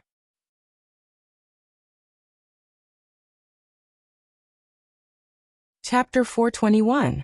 Under the night sky, the white-haired witch looked at the young man who was burning the last of his curse power, and sighed expressionlessly. She knew that Luoya had made his choice. Is it the same choice again? Sir Hero is really desperate for a girl. But how are you going to wake her up? Facing the witch's question, the black-haired young man remained silent for a moment. Then he calmly explained his plan. Following the young man's words, Altatia's scarlet eyes gradually widened. She stared at the calm young man for a long time, and finally nodded slowly. Meanwhile, Luoya's curse power reached its peak and began its final eruption. Frozen earth. Under the encirclement of ice, Luoya slowly raised his hands. A huge amount of frost covered the sky and collided with the golden sky controlled by the Nuwa-Ir. Two completely different forms of power began a battle. The golden and white armies clashed, creating chaos in the sky. Meanwhile, on the ground, the frost had also surrounded the blonde girl. Under Luoya's eruption, the blonde girl was surrounded by the frost and her connection with the sky was cut off. However, this didn't make her panic. Instead, her attacks became fiercer and fiercer. After the continuous confrontation, the Gulen Daer had reached its limit. In order to awaken the Nuaire, the first thing that Luoya had to do was to get close to the girl. Whether it was physical contact or a spell, distance was the prerequisite. And the only one who could help Luoya get close to the girl was the Gulen Daer. Just move forward. Under the surging of his curse power, the young man with a red glow around his body walked straight toward the girl. Seeing Luoya approaching, the Angel King immediately raised her vigilance. The expanding curse power was compressed and released in her hands, transforming into a light of destruction that could destroy everything. The silent trust in the young man's heart completely ignited the battle intent of the ancient god. The huge skeleton roared at the sky. The red glow quickly gathered on one side of its body. The left side of its body was eroded by the golden glow, but the right fist of the Gulen Daer was as red as the sun. 100 meters. The golden-haired girl switched from offense to defense. She sensed Luoya's approach, but the cold air behind her made it impossible for her to retreat. As the aftermath of the Gulen Daer's attack gradually disappeared, the Angel King chose to defend herself again. The golden-haired girl stretched out the wings of light behind her, and the curse power continued to gather. However, before she could attack, the white-haired witch beside Luoya released a curse. As she muttered, Altacia pointed her finger forward. The next moment, a black butterfly appeared out of thin air with the witch's curse as bait. It quickly gathered towards the Nuaire, which had the most curse energy, and began to devour her curse energy. 30 meters. As Nuaire rushed forward, the cold air that had been gathering around her for a long time suddenly erupted, covering her entire body. The frozen air from the ancient calamity made her movements stiff. A layer of white frost covered her body, but it could not freeze her in a short time. However, Luoya's target was not the girl herself. Under the impact of the frozen earth, the wings of light behind Nuaire quickly turned into solid ice. The angel's wings shattered and disappeared. The girl was confined to the ground like a bird with broken wings. The moment she sensed this, the cold Angel King showed emotion for the first time. Her face instantly revealed a look of panic. She had lost most of her curse power. Her wings were taken away, and her body was covered in frost. However, all of this further aroused the Angel King's murderous intent, because she knew that the person in front of her was just a human.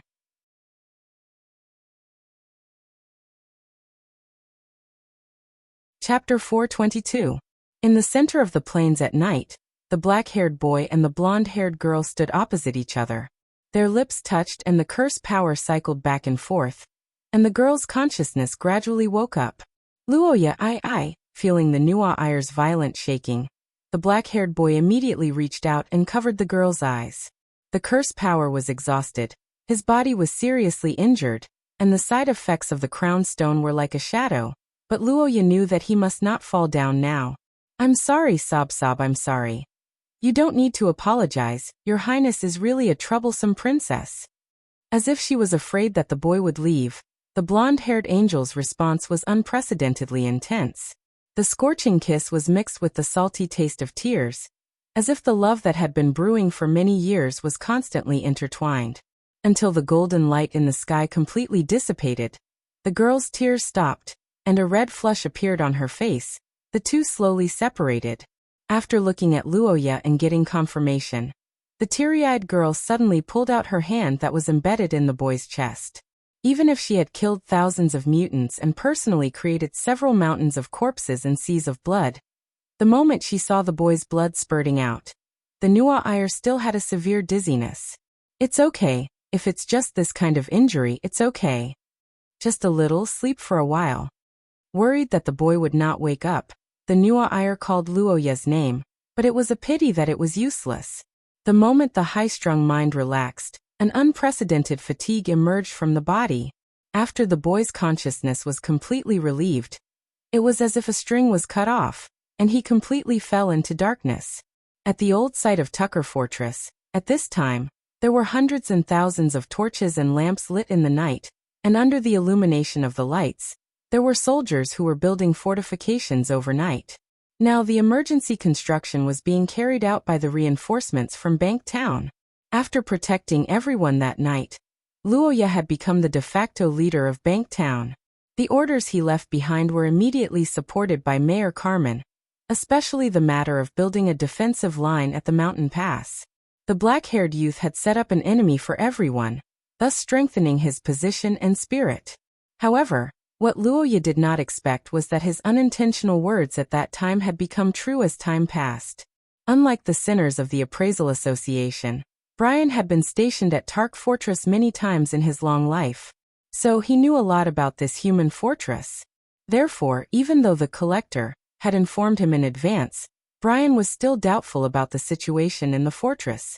That was until he arrived at the plains. After all, according to his estimation, the soldiers who had lost their command system should be dominated by fear and chaos. The mountain pass should also be treated as a forbidden area and be deserted. However, the situation now was the opposite. The soldiers continued to rush over, and they all carried a tragic atmosphere, as if they were ready to fight to the death. On the other hand, Brian had plenty of time. When he saw the originally lifelike Angel closing her eyes again, the blonde man's eyes flickered slightly, but then he no longer cared. Instead, he stared at the moving needle and carefully counted the time. This was the countdown to the peak of the awakening of Her Royal Highness's angelic bloodline. It was also the best time for Brian to kill her. As long as he made a move during this period, whether it was completely pushing her towards angelization or directly killing her, it would be his victory. Thinking back to Collector's words, Brian's gaze sharpened. Akkad's awakening might change his fate, but just like what the man said, he was far from being helpless. The power to decide the final outcome was still in Brian's hands. Let's go. Since becoming an extraordinary, the youth's physical state had already broken away from the category of ordinary humans. With the deepening of the degree of mutation, high-grade extraordinary could recover their physical state in a very short time. Even Luoya, who was one step away from him, was not much different. But today, the youth experienced something that he had not experienced for a long time. Cold. In the past, although Luoya was often troubled by side effects, he was rarely injured. The youth, who was known for his explosive and destructive power, could always destroy his opponents. He didn't need to consider whether the damage was excessive. Like this time, the situation where he was seriously injured and the other party was safe was very rare. However, the youth didn't regret it. The moment he saw the Nua Iyer in front of him, the youth who had just woken up was slightly stunned. There was a moment of confusion in his eyes, and he couldn't help but have a straightforward feeling in his heart. With the unique holy and otherworldly face of the angel bloodline, shell-like ears, blue eyes that seemed to be able to see through people's hearts, long and stretched eyelashes, a small and exquisite nose, and cherry-red lips that he had tasted not long ago. Luoya, whose heartbeat quickened a little, gently turned his eyes and blurted out some words to cover up his uneasiness. Feeling the chill and frost in his body, the black-haired youth couldn't help but remind her. However, hearing Luoya's words, the blonde girl didn't care. Seeing the youth wake up, the blonde angel smiled faintly, took the youth's hand and put it on her chest. "That's really a terrible disease," the blonde girl whispered softly with a sobbing tone. The hand holding Luoya trembled slightly. The black-haired youth heard her and smiled bitterly. He looked at the Nua Iyer's red eyes and recalled the girl's previous appearance. "If possible, I hope you never see it again. And in the end, you didn't follow the rules first, waking me up in that way." The black-haired youth recalled his first kiss and raised his eyebrows. The Nua Iyer slightly widened her eyes in a daze, as if she was recalling the distant past. The murmuring girl's eyes gradually blurred. She lowered her head and looked at the figure in her arms and said. Amidst the tender words, the blonde girl gently lowered her body. Looking at the tears in the Nua Iyer's eyes, Luoya's heart could no longer suppress the feelings in his heart. The embracing figure's lips once again overlapped, and the surrounding air seemed to be filled with the scorching hot feelings. At this time, the two were no longer in the dark plains, but on a bed in a room. The night wasn't over yet, and it was pitch black outside the window. Seeing this situation, Luoya slightly sighed in relief, knowing that he wasn't unconscious for too long. An outpost built during the War of the Mutants. Luoya listened to the girl's words and nodded. In his heart, he roughly knew the location of the two. As his mind gradually cleared up, Luoya's face gradually became serious. Nuo Ayer's angelization wasn't a problem that could be solved once. Luoya just prevented the worst outcome last night and gave the girl another chance. According to Kai Yin's letter, the peak of Nuo Ayer's bloodline was still ongoing. As time passed, the girl's situation would probably worsen. And during this period, the most important thing was to accompany and maintain her emotional stability. Now that her father's life was unknown, Nuo Ayer's heart had a flaw. Even with Luoya as an anchor to stabilize her, she might not be able to withstand the heavy wind and waves. This was like a leaky boat. Even if it wasn't capsized by the wind and waves, it would slowly sink. Nuo Ayer, about Tucker Fortress, I have something to tell you. When the word Tucker Fortress was said by Luoya, the angel's body stiffened. Aware of Nuo Ayer's situation, Luoya's heart ached. Hope. What you mean is 6 disasters. They were indeed terrifying monsters that violated common sense, but Luoya, who had been in contact with them for a long time, had a deep understanding of them. He understood their boundaries. After thinking for a long time, Luoya felt that the biggest possibility was to devour space, but this involved a problem. That was, although devouring space could erase everything, the person who was devoured might not die immediately. The past can't be changed, but no matter what the result is, everything is not over. So for that glimmer of hope, defeat them. I will accompany you.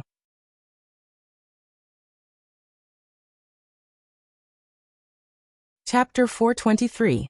At dawn in the Tucker Plains, the morning sun rose from the horizon, emitting a faint light. The black-haired young man looked at this ray of light and felt the same chill as yesterday. Perhaps it was even more serious.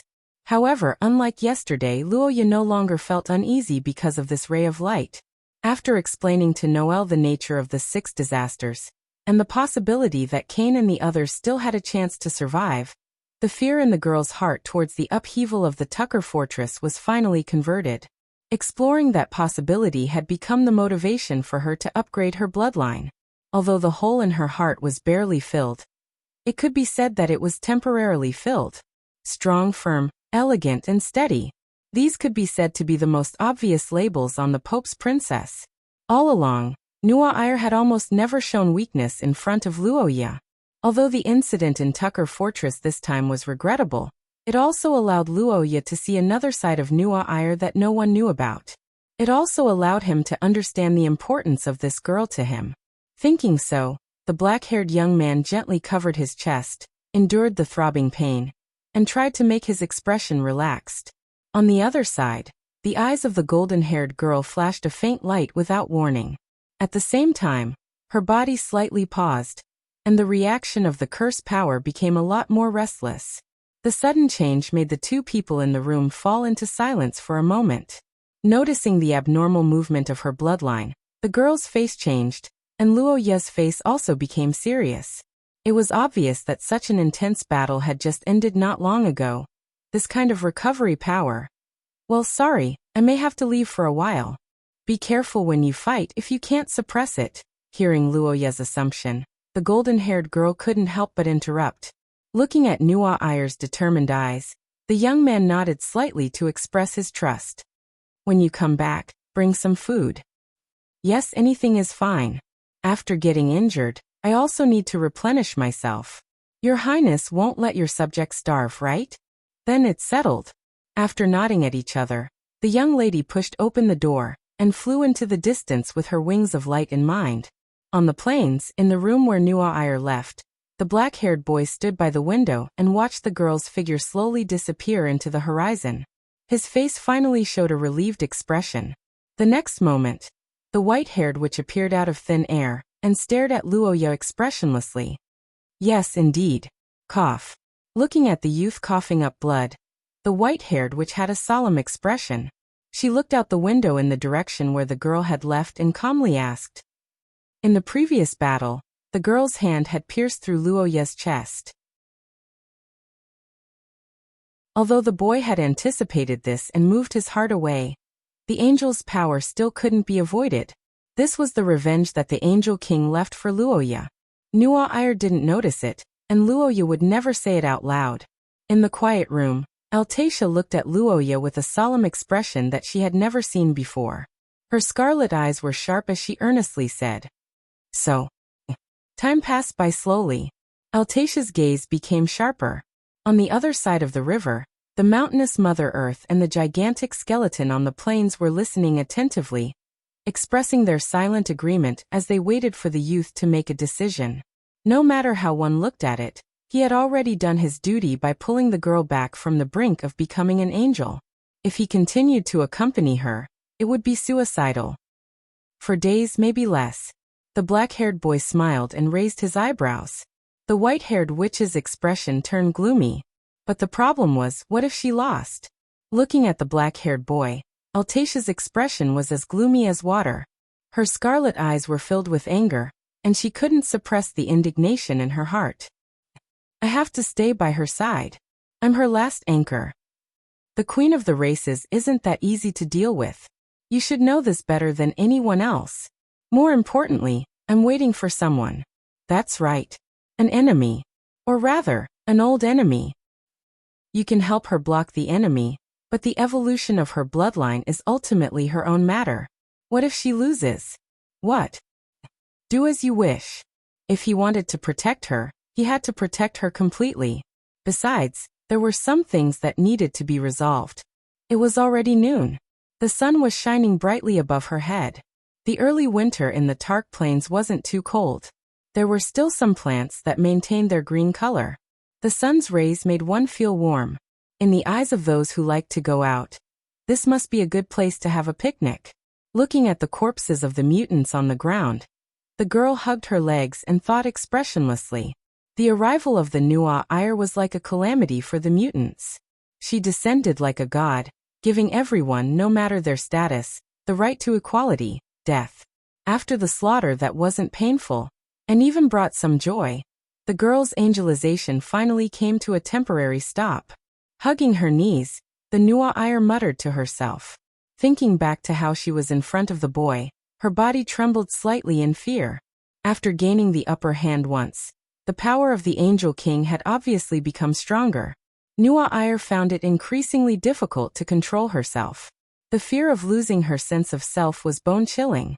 However, what made the girl even more fearful was that the power within her body was intending to kill Luoya.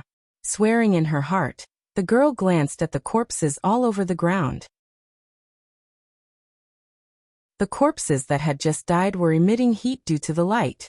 Fresh blood was gathering together, accompanied by a flock of vultures and a thick stench of blood.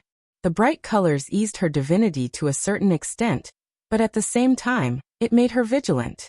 In fact, since the first time she came to the eastern region as a child, the Nuair found that she didn't hate killing. Sometimes, she even felt a strange sense of enjoyment and accomplishment. The girl was actually very clear about the reason for this situation. It came from her atavistic bloodline, which made her eager to fight. However, the girl didn't feel proud of it. Instead, she controlled it. No one would like a bloodthirsty madman. This was the biological instinct of humans. Although Luoya was a genius in supernatural powers, she didn't like fighting. Therefore, Nuair was tolerant and kind. Only during the birthday party when she returned from the eastern region every year, would she occasionally attack the boy because of the joy in her heart. Right food. Thinking of the hand that went through the boy's chest last night, Nuair's heart would produce a phantom pain. Her expressionless face fluctuated, and the feelings in her heart urged her to do something. In the sacred white hall, a white-haired old man was sitting on the throne, silently looking forward. The death of his son, the loss of the theocracy's stronghold, and the loss of hundreds of thousands of soldiers.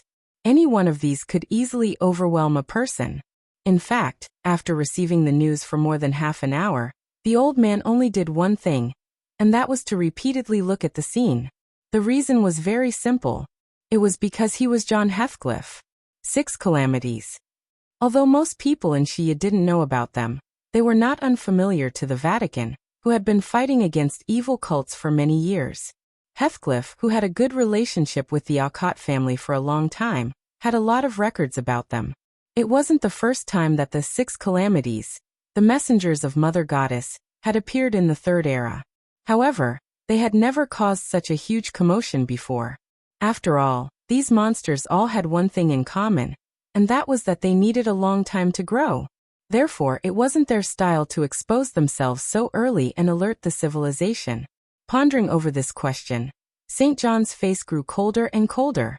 He had a premonition that humanity was about to passively welcome a magnificent era. He didn't know if it was a coincidence or fate, but the young people of this generation were as bright as the stars, as if they had gathered the destiny of humanity. The collision between the two would definitely cause an intense reaction. Now that the accident happened in Tark Fortress, the power that protected the girl had almost disappeared. However, just like fate, the young people of the Akkad family should have reached her side. Then the rest was not something that others could interfere with. The white-haired old man prayed. Then he stood up and walked to the map on the side. His old eyes accurately stared at a piece of land. Eric took the lead.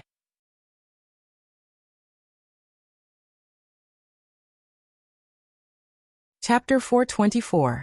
In the holy capital, the white-haired old man was thinking about the general trend of the times. Thousands of miles away in the Tucker Plains, the black-haired young man was also thinking about everything under the afterglow of the setting sun. It could be seen that the girl had put in a lot of effort for this, and the black-haired young man who proposed this matter naturally did not want to be outdone. He wanted to do something himself, but he did not expect to be flatly rejected by Miss Angel on the grounds that she was injured. In desperation, the restless black-haired young man could only divert his attention, and the matter of Mother Goddess was almost naturally recalled by him. The black-haired young man could basically guarantee that in the current Shia, if he said that he was the second most watched by Mother Goddess, no one would dare to say that they were the first. He even had the confidence to wrestle with the Archbishop of the Saint Heroes Society. After all, Luoya was also an old friend of his. The young man who was a guest star of the Saint Heroes Society thought so and shook his head, finding joy in his own luck. This time in Banktown, although Luoya seemed to have seen Mother Goddess, there was basically no reaction of being watched. For this, the young man carefully analyzed this point, and thought that it should be an illusion brought by the appearance of the fog of concealment, and it should not be the real Mother Goddess. After all, if it was just an underdeveloped six disasters, the awakened of Akkad could still think of something. For example, in the past, Luoya's ancestor, Vincent, seemed to have chased after Mr. Darkness, but if it was Mother Goddess, at least for now, the young man had no power to fight back. Previously, Hanks once said that many people found the core of their beliefs through the experience of life and death, and thus promoted to Source Level 3. After Luoya was seriously injured this time, he vaguely had some feelings in his heart, but he was afraid that it would take some time to summarize them. Luoya? Really? What are you thinking about? You didn't respond when I called you, I thought you. Sorry, I was a little sleepy just now so I didn't hear you. Looking at the young man with an apologetic face, Nua Iyer was silent for a moment. After her rapid breathing calmed down a little, the young girl bent down and couldn't help but confirm again. Of course. You've already healed the wound on my chest, and I've already removed my internal organs. What else can happen? After hearing Luoya's words, the Nua Iyer, who had personally treated her and even confirmed her wounds several times, could only nod hesitantly. However, looking at the smiling young man, Nua Iyer subconsciously felt that something was wrong. I'm fine. I was just thinking about something related to the Mother Goddess, and got a little lost in thought. After hearing Luoya's honest confession, the blonde girl heaved a sigh of relief. She stepped forward and wrapped her arms around the young man's neck. Leaning her head on his shoulder, she whispered softly, "Is this an order? Then I will obey your highness. It's still a little cold in the Tucker Plains at night. You're weak, so you need to be careful." After the sun went down, Luoya, who felt a little cold, covered himself with a blanket. Just as he was about to instruct Nua Iyer to wear more clothes, he suddenly frowned because he smelled something. The young man's expression changed. Seeing Luoya like this, the blonde girl blinked her eyes and panicked. She couldn't help but think of the bloody smell after her massacre. What's wrong? Is there a bloody smell? It's probably from handling food. Wait, food. It seems that Nua Ayer's first time won't be too smooth. Half an hour later, Luoya and the blonde girl sat opposite each other. On the table in front of them, a roasted chicken was lying on the plate, accompanied by some roasted vegetables. For a long time, Nua Ayer, as the princess, whether it was maintaining the relationship with the nobles or personal reputation, her performance could be described as perfect.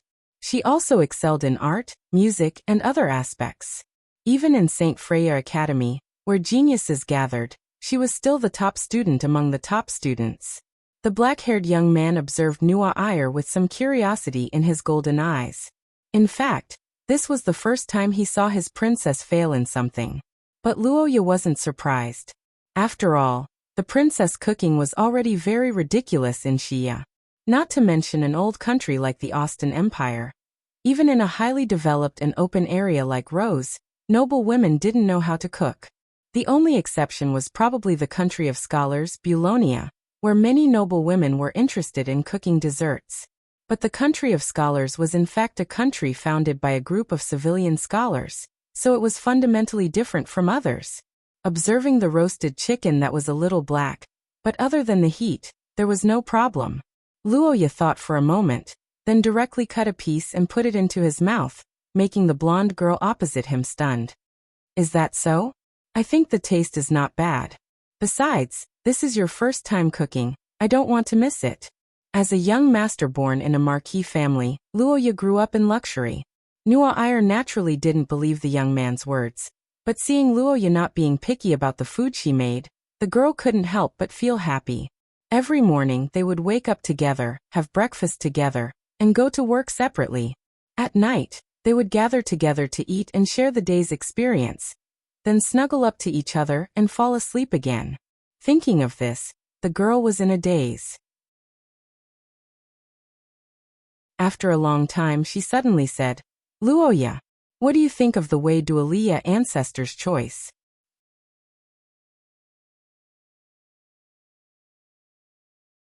Chapter 425.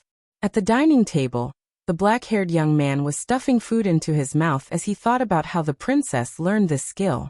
However, after a long silence, Nua Ayer's sudden question caught him off guard. Nua Ayer's ancestor, Wei Dualia, and Luoya's ancestor, Ponte, were once teacher and student. After going through a series of hardships together, they finally fell in love with each other. However, due to their identities and many ethical issues, they couldn't become husband and wife in the end. After comparing the records of both sides, Luoya could basically confirm that these two ancestors couldn't bear it anymore, and faked their deaths to escape after the theocracy entered a period of peace. However, Nua Ayer's question made him somewhat unsure of how to answer. Looking at the confused young man, the golden-haired girl pondered for a moment, and couldn't help but look forward to it. Indeed, for them, that's probably the best ending. That kind of life. Do you like it? Facing Nua Ayer's expectant gaze, Luoya couldn't help but stare blankly at everything in front of him in silence. For ordinary people, it was a daily life, but for the girls, it was a dream. In fact, even during the holidays, Miss Angel had a lot of things to do. Being friendly with the nobles in the palace, being roped in by the local nobles, and many other matters in the Vatican consumed a lot of Nua Ayer's energy. As for the future, the prophecy of destruction, if it was only a fantasy that existed in Wilhelmina's words before, then now, everything was slowly becoming a reality. For the girls, the personal line crisis in Eye of the Recorder was like a shadow that followed them closely. Nua Ayer's experience this time was a warning. If you want to say that I like it, then I definitely like it. However, Wei Dualia's ancestor did that on the premise that the country was stable and the tide of the era was peaceful. I'm afraid this is already very difficult for us now. It's okay to experience it, but let's forget about faking our deaths. Otherwise, the theocracy will be in chaos. As a subject, what I should do now is to advise my lord. I don't want to be known as a traitor, but if that day really comes, I want to be with you. Miss Angel couldn't help but widen her eyes at the unexpected attack. She didn't know how to respond to the blunt words. Her lips trembled, and her cheeks began to blush. After a moment of silence, she couldn't help but ask. I don't agree, but that's from the standpoint of the government. In the end, the sudden disappearance of the emperor is a fatuous ruler. However, a self-indulgent ruler is actually nothing. Like I said, it was the government's position before, not my own. It doesn't matter if you're a muddle-headed and tyrannical ruler, a tyrannical tyrant, or a mediocre ruler. I don't care. What I need to do is to stay by your side, just like right now. Looking into the young man's golden eyes, the golden-haired angel was stunned for a moment. Suddenly, she felt her eyes heating up. She could only turn her head to the side to hide it. In this world, there are people who judge things as they are, and there are people who entrust their trust to others. Neither is right or wrong. I just chose the latter because I believe in Nua Ir Heathcliff. You speak as if you're a puppy following behind its owner. Can I put the chains on you? Tisk, how stubborn. Speaking of which, it's almost time. Is it just the two of us? The black-haired young man who was thinking about the date narrowed his eyes and looked at the girl opposite him with a warm smile.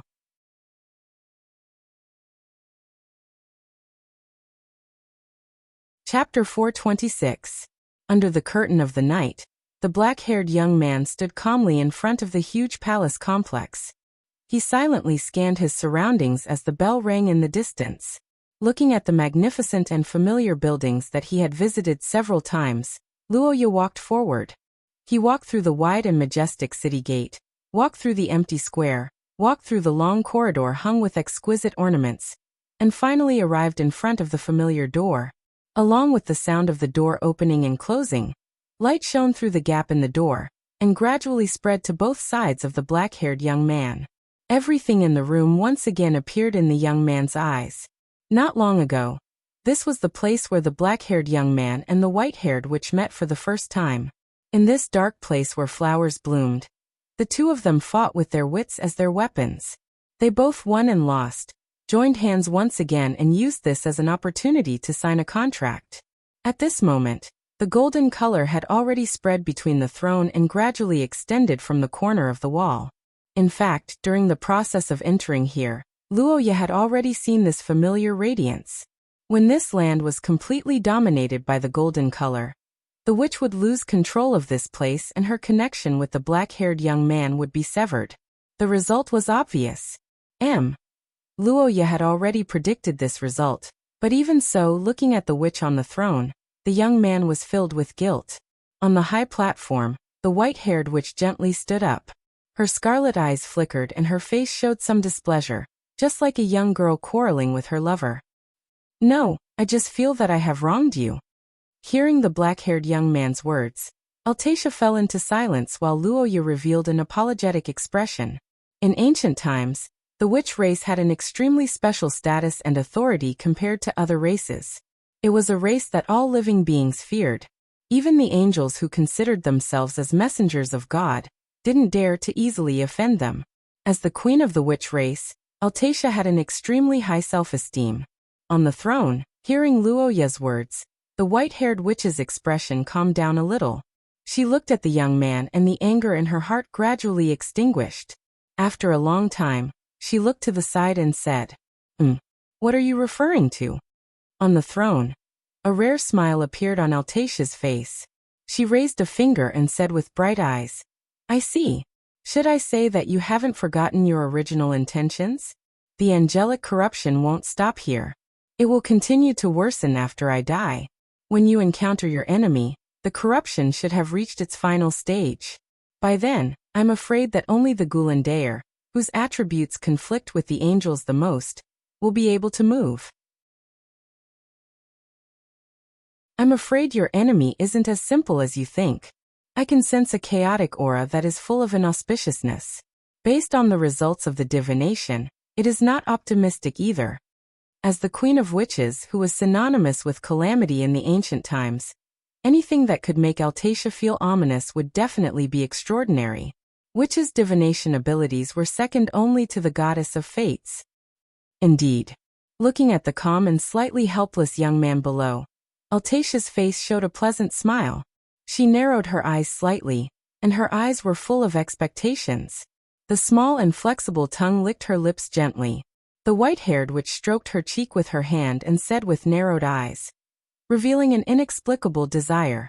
Luoya was unmoved by this, but he was grateful to the witch's support from the bottom of his heart.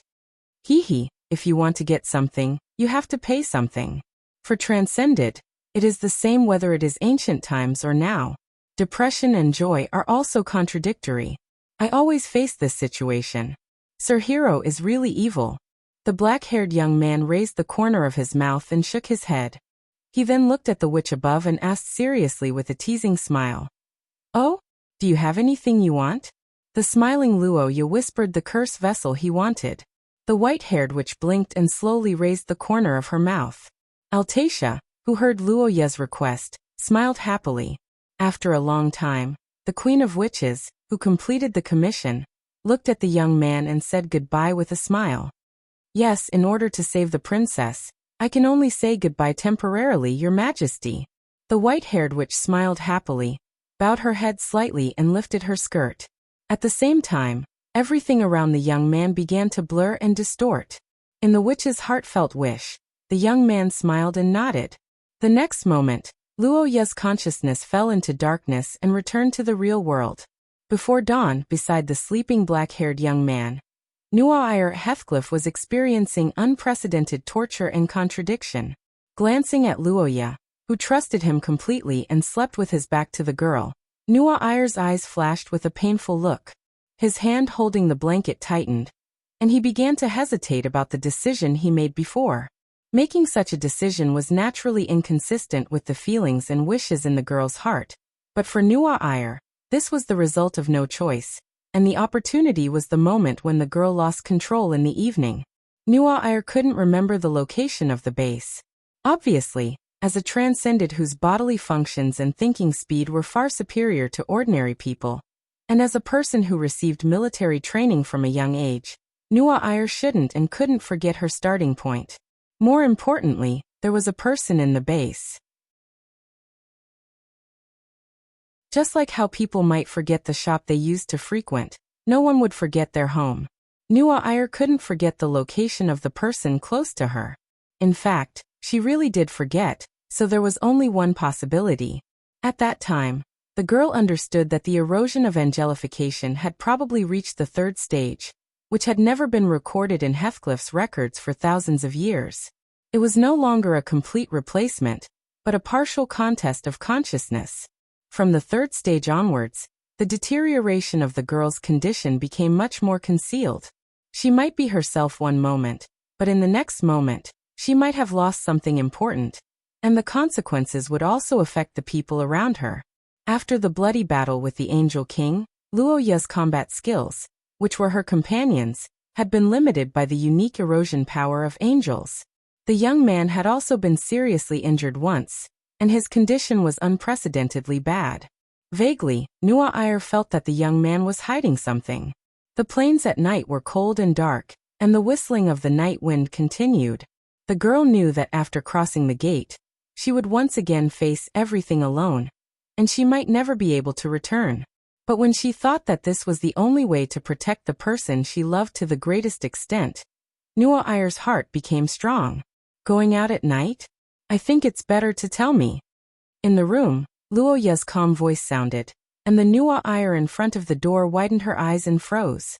After a slight panic, the blonde girl hurriedly adjusted her mood and responded with a smile. The black-haired young man did not comment on the answer given by Nuair. After a moment of silence, Luoya asked again, I can't sleep. I can't sleep. It's almost dawn, so I want to make breakfast. I'll be back soon. Muttering the blonde girl's words, Luoya slowly stood up and touched her chest.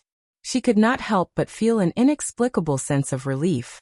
Using the erosion that was like a deadly toxin as a detector, this was the reason why Luoya could detect Nuair's condition in advance.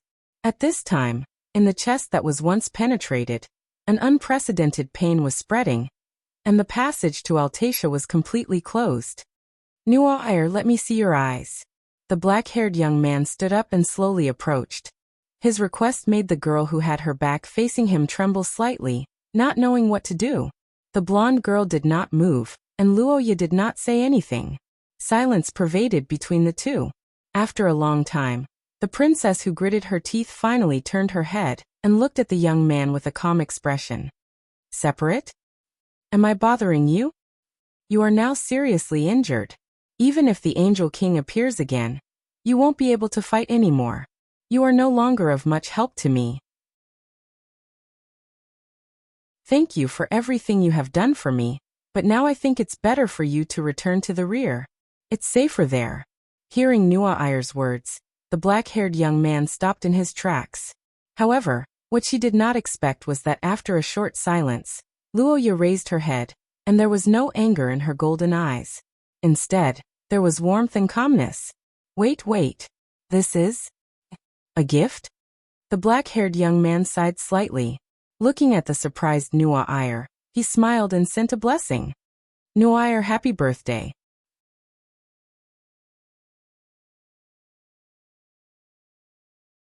Chapter 427. Princess Nuair. Heathcliff's birthday was a major event in the St. Maester theocracy. Every year, she was responsible for contacting the local nobles and consolidating the royal family's power. It could be said that it was a political gathering, and when it wasn't celebrated as a gathering, it seemed to have lost its meaning. However, Luoya didn't forget about it in such a difficult period. This also showed that the young man didn't treat this day as a social tool like most people. Instead, he sincerely remembered it in his heart. Wait. I'm happy that you remembered my birthday. But what is this chain? Huh? The black-haired young man looked at the chain that he obtained from the Witch Queen and explained. However, the hidden meaning in his words made the blonde girl's body stiffen. Yes, in the last battle, that guy left some power in my body. 1 second, remember. The moment she learned about the young man's condition, Nuair couldn't help but feel slightly dizzy. No one in the world knew better than her what the remaining power of the angel meant. Because of this, just as Luoya expected, the young girl's reaction was extremely strong. An order? Then I should obey it. But sorry, I refuse to do so this time. Hearing the young man's rare refusal, the blonde girl was anxious, but there was nothing she could do. Although Nuair was the one who Luoya swore loyalty to, the young girl hadn't inherited the throne yet, so she didn't have the authority to enforce orders. It was impossible to let Nuair leave alone. Whether it was the Angel King, or the vicious hands of the Eric family, the young girl couldn't fight against them alone. In order to completely change the young girl's fate, Luoya had to convince her. This was the first time Luoya showed an unimaginable strength in front of Nuair. The sudden change surprised the young girl, and her blue eyes met with the young man's golden pupils. It was a calmness that was willing to give up everything. I know you're worried about me, so you want me to leave. But I also want to tell you that I've never wanted to die. I'm accompanying you so that you can obtain victory, so that the future we want can be realized. Impossible, because you are Nuair Heathcliff. Facing the young lady's question, the black-haired youth resolutely replied. There wasn't the slightest bit of hesitation in his words. He caressed the young lady's cheek and looked straight into her eyes. You are the only one with the atavistic bloodline in the Heathcrete family in 1,000 years. You are the princess of the theocracy of St. Maester, and the brightest star in the history of the Vatican. You are kind, upright, and tenacious. You can even change the fate of people like me, the King of Angels. He may have been great once, but the times have changed. The dragons have disappeared without a trace, and the angels are no longer around. The remnants of him may be able to stop you for a while, but you will eventually defeat him. And I'm very sure of that. Looking at the young man who was speaking, Nuair was speechless. In Luoya's shining golden eyes, the young lady didn't see a hint of a joke. On the contrary, she saw a serious and calm expression. So, a person can trust others to this extent? At this moment, Noelle suddenly felt something heavy pressing down on her, but it was not the feeling of a burden. Instead, it was as stable and reassuring as a sea-stabilizing needle. It was a kind of joy that suppressed the anxiety and uncertainty in her heart. Because you are my lord and the most important person to me, I dare to say that I know your future better than anyone else in the world. You sound like a prophet. But indeed, I am your lord, and also your protector. As someone who should protect you, I can't let you down. Now that things have come to this, you can't leave even if you want to. In fact, after saving Nua Iyer, Luoya always felt that something was missing from the young lady. She was no longer as confident and strong as before. But now, after Luoya's encouragement, the young lady Angel's heart was once again whole. And this was his biggest goal. How troublesome. But this should be enough. The unexpected situation made Luoya reveal a surprised expression. The young man who lost his balance because of the pull could only reach out his hand to support himself on the door. Amidst the dull sound, Luoya raised his head and saw the young lady's smiling face right in front of him. Realizing that something was wrong, the young man's face stiffened. The blonde young lady raised her hand and looked at the holy white shackles and chains with a smile. Wait. You said you wanted the chains, right? I also have handcuffs on my hands. Besides, don't you like them? You hateful rebellious minister. It was best to give a birthday gift in line with the other party's preferences. This was a common sense no matter which world it was in. But just as the right thing was not necessarily right, the commonly accepted common sense would sometimes fail. The failure this time was a good proof. This was probably Luoya's intuition. Luoya asked Altacia to create this curse vessel. The original intention was to give it as a gift, but it was more for the young lady's bloodline promotion. However, such a reasonable and far-sighted item was used in a way that it shouldn't be used because of the user. On the lawn, the black-haired young man, who was wrapped in a circle of chains, sat in front of the blonde young lady, looking at the sky and silently regretting his mistake.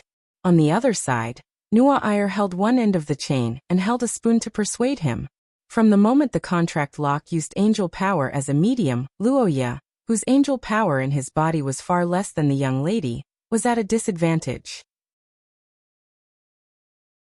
The subsequent facts also proved that Nua Iyer could almost completely control the chain. Next, she could do whatever she wanted. Luoya, you really don't want to eat. I don't want to eat. Then untie the chain.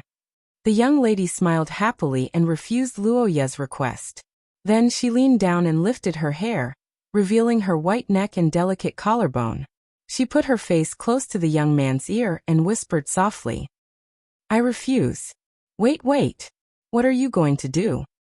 Looking at Nua Iyer's white and slender body, Luoya's brain couldn't help but heat up. His heart beat violently, and his breathing quickened. As a man, his male instincts began to awaken, making the young man's conditioned reflexively feel that something bad was going to happen.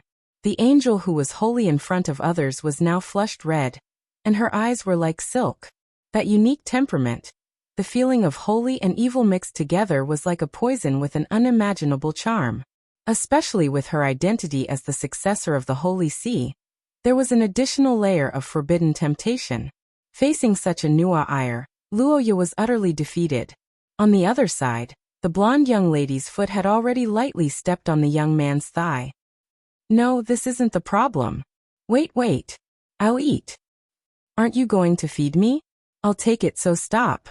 Luoya, who felt that he would explode if stepped on, hurriedly stopped the punishment that was about to go out of control.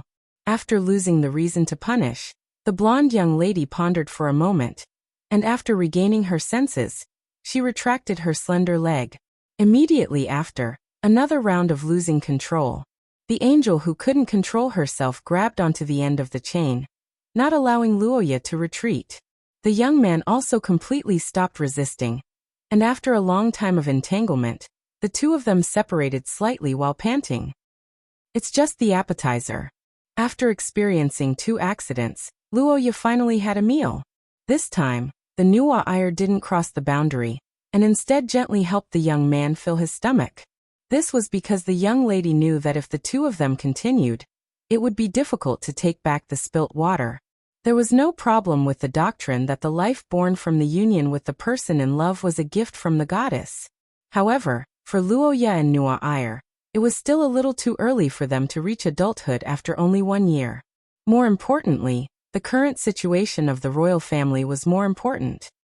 Tomorrow will be the final moment, right? After lunch on the lawn, the black-haired young man asked about the time.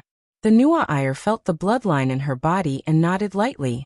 The two of them leaned against each other, silently listening to each other's heartbeats. The black-haired young man gazed towards the west, feeling the call from the source substance channel. His flashing golden eyes seemed to pierce through space and landed on the enemies who were rushing over from afar. His gaze was as sharp as a blade as he brandished his weapon. Tomorrow was the day where their fates intersected.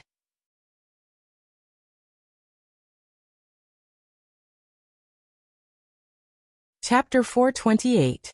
Little guy, you're here.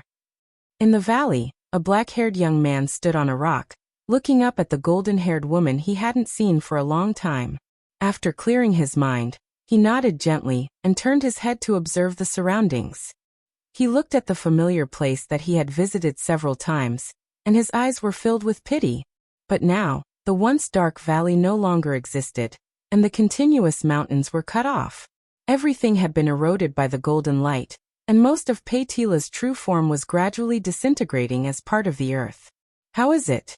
You haven't seen me in this form for a long time, right? Do you miss it? You can say that. Although my true form is a world serpent, it's not convenient for me to be in that form in front of Shia. That's why I have a human form. Facing Paytila, Luoya acted as if he was accompanying an elder, and there wasn't a trace of impatience in his expression. In fact, to the young man, Paytila was different from Altacia, who was like a rival, and Gulandair, who was like a close friend. Paytila was more like a mother to him. 1 second to remember. Luoya cherished this unique relationship very much, and it was because of this that the young man found it hard to bear when he saw Paytila's true form disintegrating. The Earth Mother also noticed this, and to a certain extent, the conversation between the two was also a form of enlightenment. My strength is close to Shiya's, so my compatibility with angels is better. I didn't expect to be at a disadvantage because of this, but fortunately, I managed to block it. I won't be able to accompany you in the next battle, but that stinky bone can still move. He's very strong, and it shouldn't be a problem if you guys work together. Yes, I understand. You're very smart. You must have thought of what I said a long time ago, but I couldn't help but say it again. Otherwise, I wouldn't be at ease. I don't agree with you saving that angel girl, but I can understand. But I still think that elf girl is better. But it's okay. With me around, no matter how many wives you have in the future, you can take care of them. Sensing the sudden change in the topic, the young man's face stiffened, and he didn't know what to say. Fortunately, the Earth Mother didn't pursue the matter. After a few more words of advice, Paytila stopped talking, and Luoya knew that time was almost up. After thinking for a moment, the young man took the initiative to step forward and hugged Earth Mother's body. After a short daze, the golden-haired woman returned the hug. Yes, I will. Not long after his consciousness, he returned to reality. The moment he opened his eyes, Roha was in a warm room. The valley and the mother goddess were far away from him. They were replaced by the morning sun, and the blonde angel who hasn't woken up yet.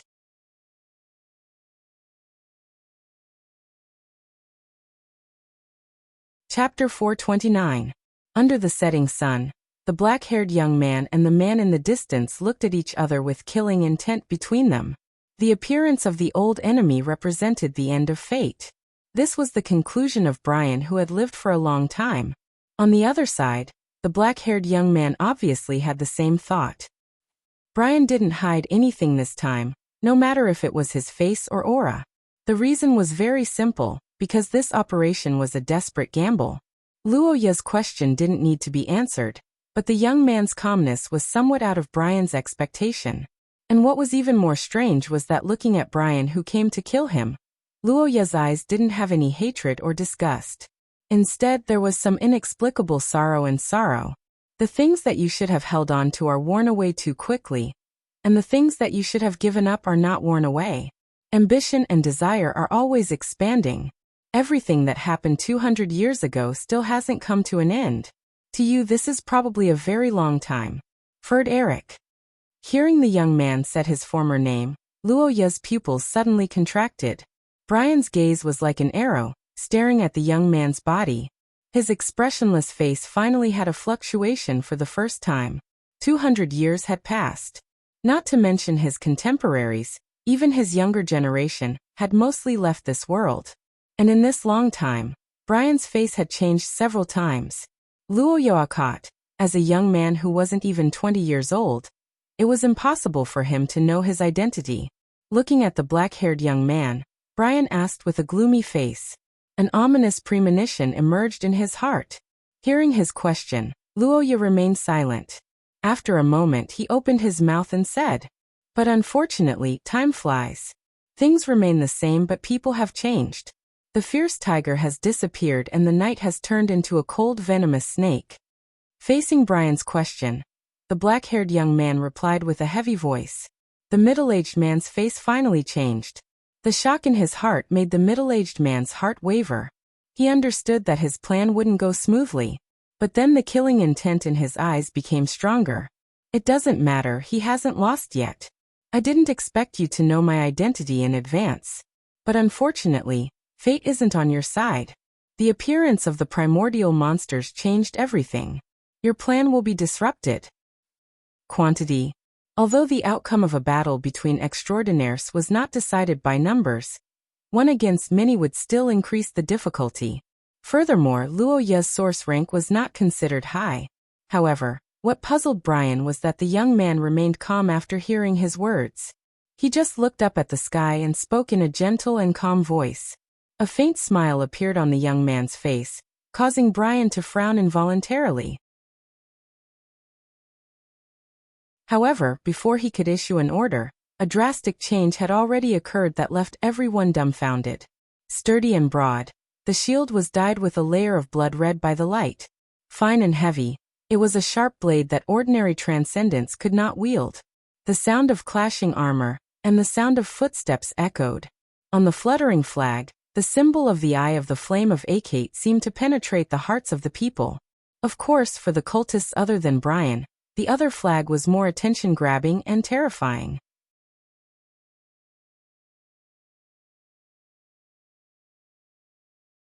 Chapter 430. On the plains under the setting sun. Holy light and blood rain entangled in the sky. The stench of burning earth filled the air. A battle that would protect the future and decide the turning point of humanity's fate entered its climax without anyone noticing. On the other side, the crazy cultists and the rebellious noble families represented chaos. Killing everyone and dragging the human world into a chaotic world was their wish. In their eyes, human lives were worthless. Once they succeeded, there would be no more pursuit and escape. Killing would be as natural as breathing in the world. Survival would be completely determined by the strong and the weak. In Luo Ye's previous life there was a saying, king against king, general against general. However, in reality, this kind of situation occurred most often on a chessboard and not on a real battlefield. As for Luo Ye, as a person who was obviously inferior to Brian in the source level, it was obviously inappropriate for him to fight. Therefore, when the battle began, the head of the tribunal, Hanks, stood beside Luo Ye and was prepared to fight with one of the 5 noble families. However, what he did not expect was that Luo Ye's choice was not to retreat, but to face the attack. Amidst the clashing of swords and screams, the black-haired young man looked ahead and said calmly. The red-haired man frowned. "This time, my mission is to protect your safety. As the head of the tribunal, killing cultists is my duty, and you must live." Perhaps sensing the doubts of the people around him, the black-haired young man looked ahead and said calmly, "The fate of our enemies is important. Although our fated enemies are important, we need victory more than anything else." The black-haired young man looked into the distance, his golden pupils carrying a certain conviction, as if he had seen something that others could not. At the same time, floating gray particles began to spread across Brian's body. Destruction and chaos appeared out of thin air in the heart, like an invisible hand shaking people's faith. The gray gas shrouded Brian's body, causing all the soldiers near him to retreat in fear. The cultists also fled in fear. The heavy and oppressive atmosphere made it difficult for people to breathe, until a bloody light appeared behind everyone. Luo Ye-akat's golden pupils lit up as if they were burning. He looked across half the battlefield and stared at the blonde man. Both of their faces were cold and calm. In their eyes, there was nothing but each other and boiling murderous intent. The bloody light continued to push forward, followed by the relief and joy of the soldiers on their side. Witnessing the scene of the two forces pressing against each other, Hank's expression changed abruptly. Whether he admitted it or not, it was a fact that Brian Eric had obtained an unimaginable power that might have come from the gods. And just as Luoya said, only the gods could defeat the gods. After realizing this, the soldiers around Luoya had no choice but to retreat. The silent head of the tribunal led the soldiers to the other enemies, wanting to eliminate the others before helping Luoya. And on Brian's side, there was no one around the blonde man. At this moment, the strange gray fog surrounding Brian's body suddenly thickened at a speed visible to the naked eye. The rising gray fog connected to the sky, releasing an ominous aura. The thick death aura was visible to the naked eye. Even the cultists were shocked when they saw it. Seeing such an unimaginable and incomprehensible scene, even the tribunal, who had been fighting the cultists for many years, turned pale. At this moment, everyone finally understood what the gray fog around Brian's body was made of. However, this terrifying scene may have frightened others, but the black-haired young man did not cower. Not to mention fighting, just looking up at him would make one feel insignificant. Looking at him for even a little longer would cause severe pain. Unobservable, untouchable. There was no need for words. These had been firmly engraved in everyone's hearts. Instead of killing all the enemies, the best way to end this war was to defeat them. This was the consensus between Luoya and Brian. Apart from that, the blonde man also had a reminder from another person.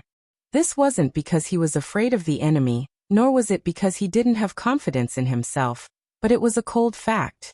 Whether it was his ability or his body, he was greatly weakened. If it was fueled from the time of the Gemini War, Roja would have some confidence, but now the situation has changed. Limbs, internal organs, and various other body parts were constantly squirming together. This was what Luoya saw in Brian's eyes. Even the tribunal, who was used to seeing life and death, would be horrified to see such a scene. However, the black-haired young man was not frightened because he already knew that Brian's body must have some secrets. After the Gemini War, the Eric family had fallen. Ferd Eric's death could not be faked, and it could not be faked. The ability to resurrect a person from the dead was something that even a cult could not do. Only a god could do that. Brian Eric. This person's death was witnessed by Luoya, and it was Brian who killed him to appease the public's anger. So, what did it mean for his soul to appear in this disgusting fog? A battle between extraordinaries was not only a contest of strength, but also a contest of intellect. The moment Luoya deduced this, he understood that the chaotic battlefield was perhaps the best place for Brian to display his abilities. The moment Brian pulled out the blade, his entire body's spirit seemed to have concentrated on a single point. The ability of his bloodline began to operate. The curse power penetrated into his flesh and blood, giving him explosive power that was far beyond the usual. The explosive acceleration only lasted for a split second. Brian's body moved from stillness to movement without any preparation. Countless vengeful spirits were entwined around him as he dashed towards the youth. However, the black-haired youth's face showed no signs of panic as he faced the sword that was pointed at him. Boom! Dust and gravel rose into the sky, obscuring vision. Countless cracks extended in all directions along the Gulandayer's attack. The people who were in the middle of the battle were affected by the shockwave, and had to stop temporarily. The cultists, heretics, and the soldiers of the Inquisition could not help but look at the center of the battlefield. In their eyes, this attack seemed to be able to determine the outcome. It was a sword made of gray smoke, with a strong and ominous aura. The squirming gray smoke on the sword seemed to have a life of its own. It rushed towards the man who was seriously injured because he blocked the attack. At that moment, there was a wail in the air. A moment later, it gradually subsided as the man recovered from his injuries. The consumable type was the most troublesome enemy for Luoya now. The erosion of the angelic power in his chest was ongoing at every moment. Luoya's condition would worsen over time. He was now only at source level 4, but Brian seemed to have turned into an immortal. The only thing he could do now was to go all out. At this moment, heaven and earth seemed to have become a cage. Thick cold air gushed out, with the power to freeze everything. The stars and moon in the sky disappeared. The rapidly falling temperature stained the armor of the soldiers with white frost. The blood of the cultists was also frozen. In the middle of the mist, Gurandal's arms extended backward. The rolling crimson curses shone brightly. Under the illumination of the light, the gigantic skeleton looked like an ancient demon god. Its fist was as unstoppable as a mountain. In the mix of red light and cold air, Brian's expression changed drastically. He roared and used all his strength to release layers of gray smoke. The rapidly expanding fog turned into a palm that seemed to come from hell. It met the giant's attack head-on. However, the Gulen Daer was unmoved. And the facts proved everything. Countless souls surged out from the gray fog and charged upwards. However, under the fist of the giant, all of them were like mantises trying to stop a chariot. The expanding fog burst like a balloon. The giant's arm continued to move forward, accompanied by the sound of exploding souls. Until the end of the attack, the golden-haired man was sent flying back into the darkness like a bullet amidst the crisp sound of the blade breaking. Looking at the blonde man in the sky, Luoya's golden pupils suddenly flashed. He raised his hand, and the white cold air penetrated the sky like a ray of light. It then turned into a white palm, wrapped the blonde man's body, and smashed him down to the plain below. In the loud noise, Brian, who was covered in frost, fell heavily to the ground. Luoya's figure shot out like lightning and chased after the blonde man on the ground. On the ground in the distance, the blonde man's frozen body seemed to have shattered. Well done.